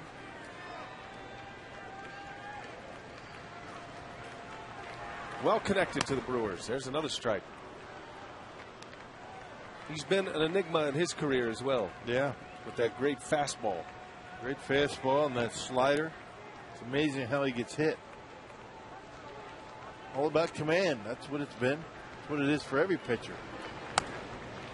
Can't throw strikes with it. Doesn't do you much good. Know when you get behind, even if you're throwing 96, major league hitters can turn it around. 2-1, 2-0, 3-1.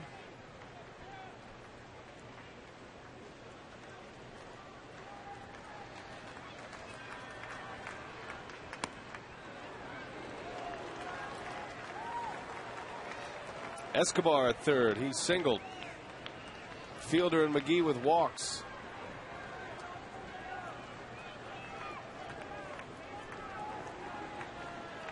2-2 to Edmonds.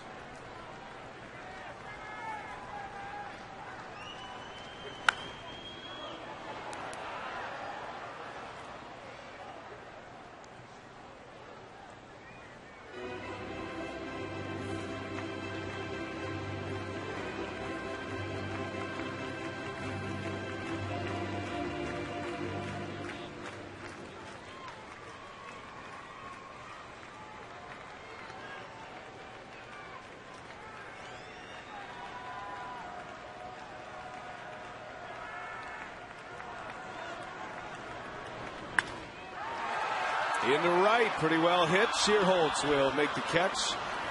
Escobar tags, and it's the second run for the Brewers. And they come to their feet at Miller Park.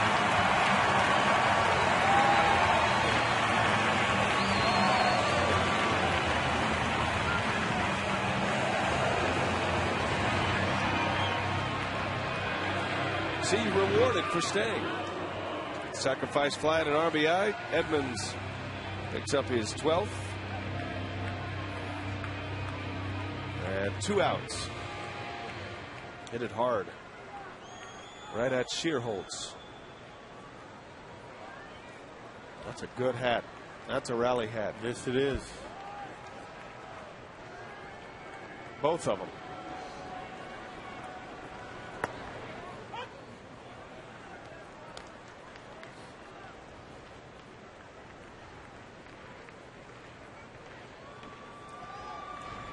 Jeremy Affel, just in case.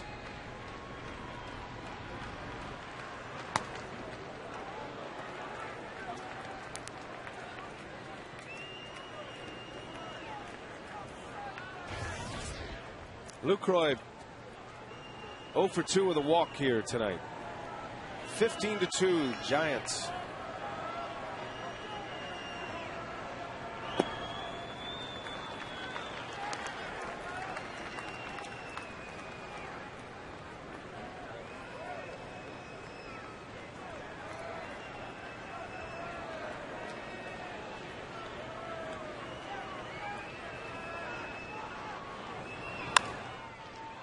A little bouncer out to Renteria.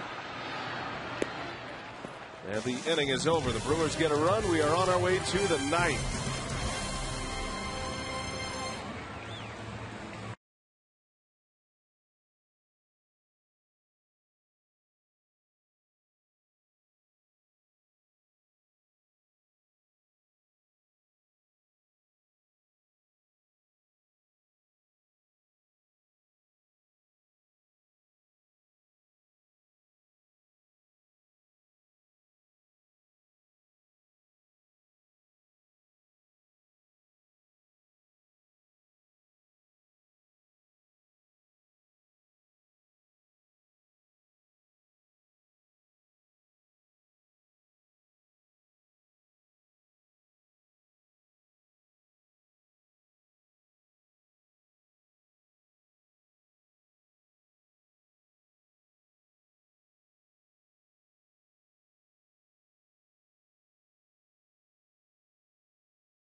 Well, there's been a few bright moments here tonight for the Brewers, but mostly San Francisco.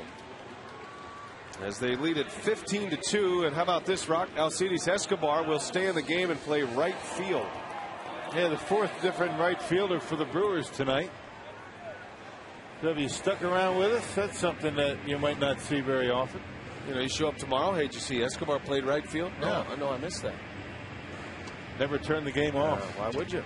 John Axford, he's fun to watch. And he'll pitch this 9th inning. Yeah, it's been a while for the Axeman. It's been since Thursday. All the way back on Thursday in St. Louis. His last appearance. Got to get him some work. Notched his 9th save of the year. 9 for 9 in save opportunities for John Axford. 28 strikeouts and 22 innings of work.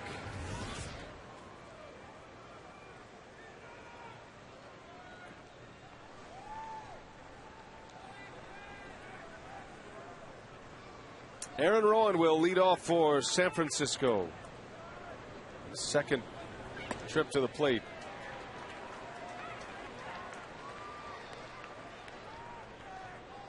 I'm kind of anxious to see if Escobar makes a play out there. He's certainly fast enough to play the outfield. He's got a right fielder's arm. This is about as close as he and his good buddy Carlos Gomez have been together. They might fight for a fly ball out there. Well, you just hope there's no collision. They're going to wrestle each other to see who can catch it. That's the way they go about it. Always up to some antics before the game. Trying to get a read on his glove there. I'm not sure whose he has snagged. Maybe he's gone for Corey Hart's glove. Maybe Gomez has a backup. Why not use your own glove? Use your shortstop glove? Why not? Well, that just wouldn't be right.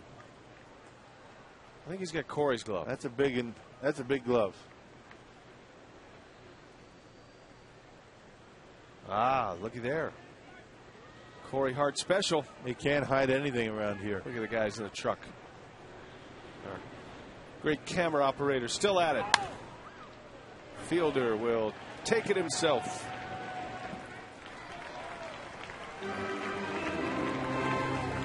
All the guys getting taken out of the ball game today, and Prince Fielder's still at it. Yep, he wants no part of it. And you know, at some point, Maka made the overture. Prince said, no. 270th straight game for Fielder. Yep, could have thrown George Kataris over at first base, finished this one out, but the big man, and he wants to be out there with his teammates.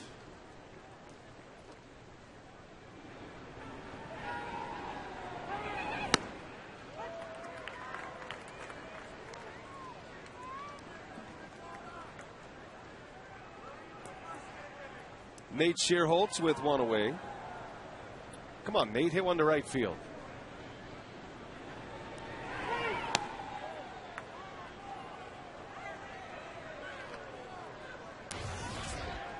You ever play the outfield, Rock? Not in the big leagues. Clemson? College a little bit. With your white shoes? Yeah.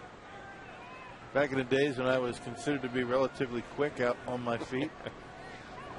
Yeah, that Schroeder, he's athletic enough to play out there. Played some left field when, my freshman year, Bill Foley was, getting most of the starts behind home plate. They wanted to keep my bat in the lineup. Mm-hmm. That was something that was never said when I was in the big leagues. Scouting report on Bill Schroeder was left field was a place for him to stand between at-bats. Right. Gomez closing fast, and he runs it down. Attaboy, good catch. 2 outs.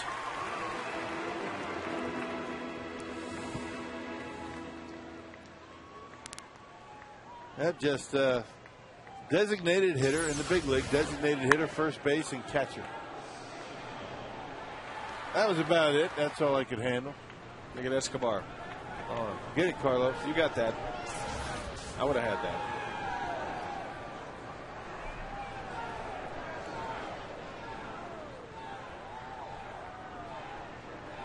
You think he's nervous at all? No. Not at all? Not a little bit? I don't think he's ever been nervous. I'm nervous for him a little bit. Oh, yeah? Does he look nervous to you? Yeah, he does. As he folds his arms. Oh, he's eager for a baseball.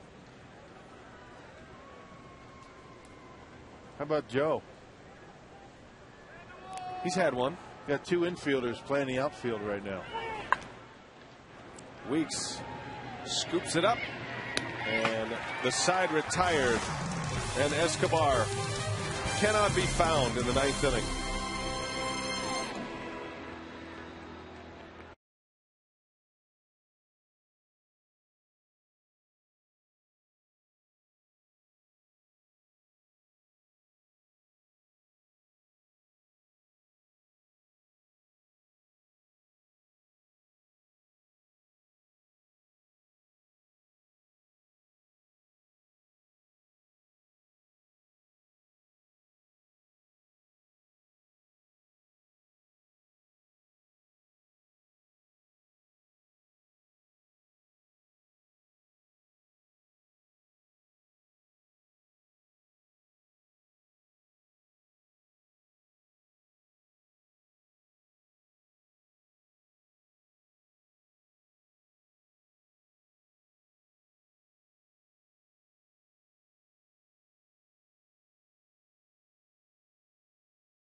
go to the bottom of the 9th inning.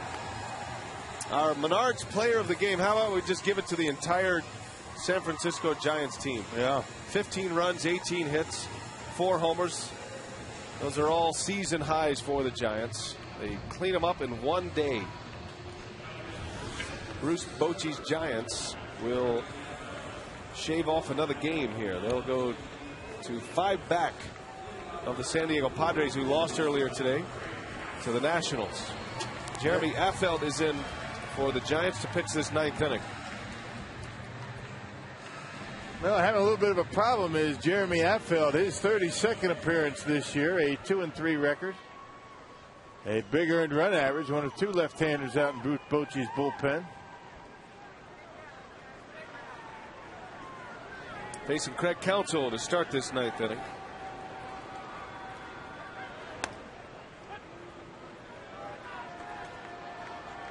Lincecum with the Unabomber look here. Saw Brian Wilson with the hoodie on yesterday.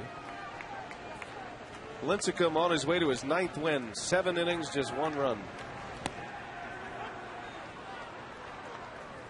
Doesn't seem quite cool enough for a hoodie at this point. Yeah. I mean, that's the way he goes about his business. He doesn't ice. He just goes with extended heat. Just stay warm. Don't get a chance to stiffen up. Affeldt will make the play to first. All right, Rock, tomorrow we have the battle of left-handers. Barry Zito and Manny Parra. And a much-needed game for the Brewers to try to win. Is this a look ahead? A little bit. It's a little bit of a look ahead. Look ahead. Barry Zito's been throwing the baseball pretty well. After a couple of rough years with the Giants, looking much better these days. Manny Parra will get another shot.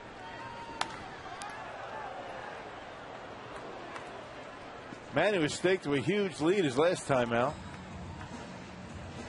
Had a tough time in the 6th inning.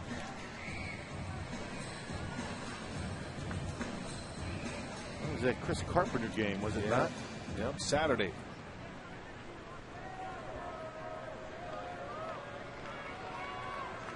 Joe Inglet, his 3rd trip to the plate. He came in for Braun after that Giants 7-run 4th inning. Inglet has a hit. He's 1 for 2. I always enjoy watching Inglet swing the bat. He's got that little Joe Morgan bounce. Always has a plan up there. It always seems like he has, an idea of what he wants to do at the plate. Very difficult to be able to keep that mentality if you're not, you're not getting regular at bats. Good pitch by Affeldt there. Tried to hold up, didn't do it.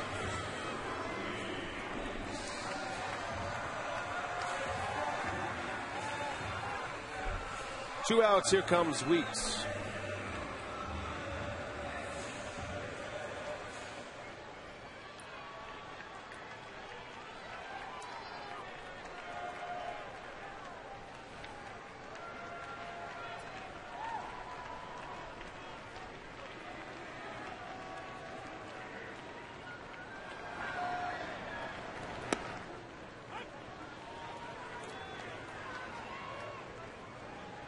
Ricky homered in the 3rd inning, his 15th of the year.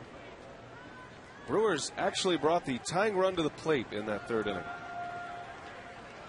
Kind of all went downhill after that. Yeah, 4th inning. After the 4th inning, not much of a game after that.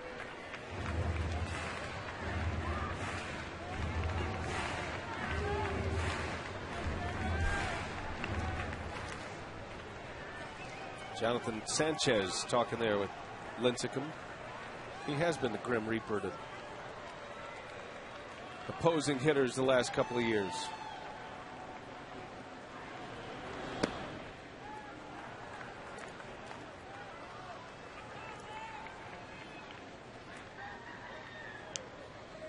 Brewers Live is coming up next, an instructional tonight covering first base.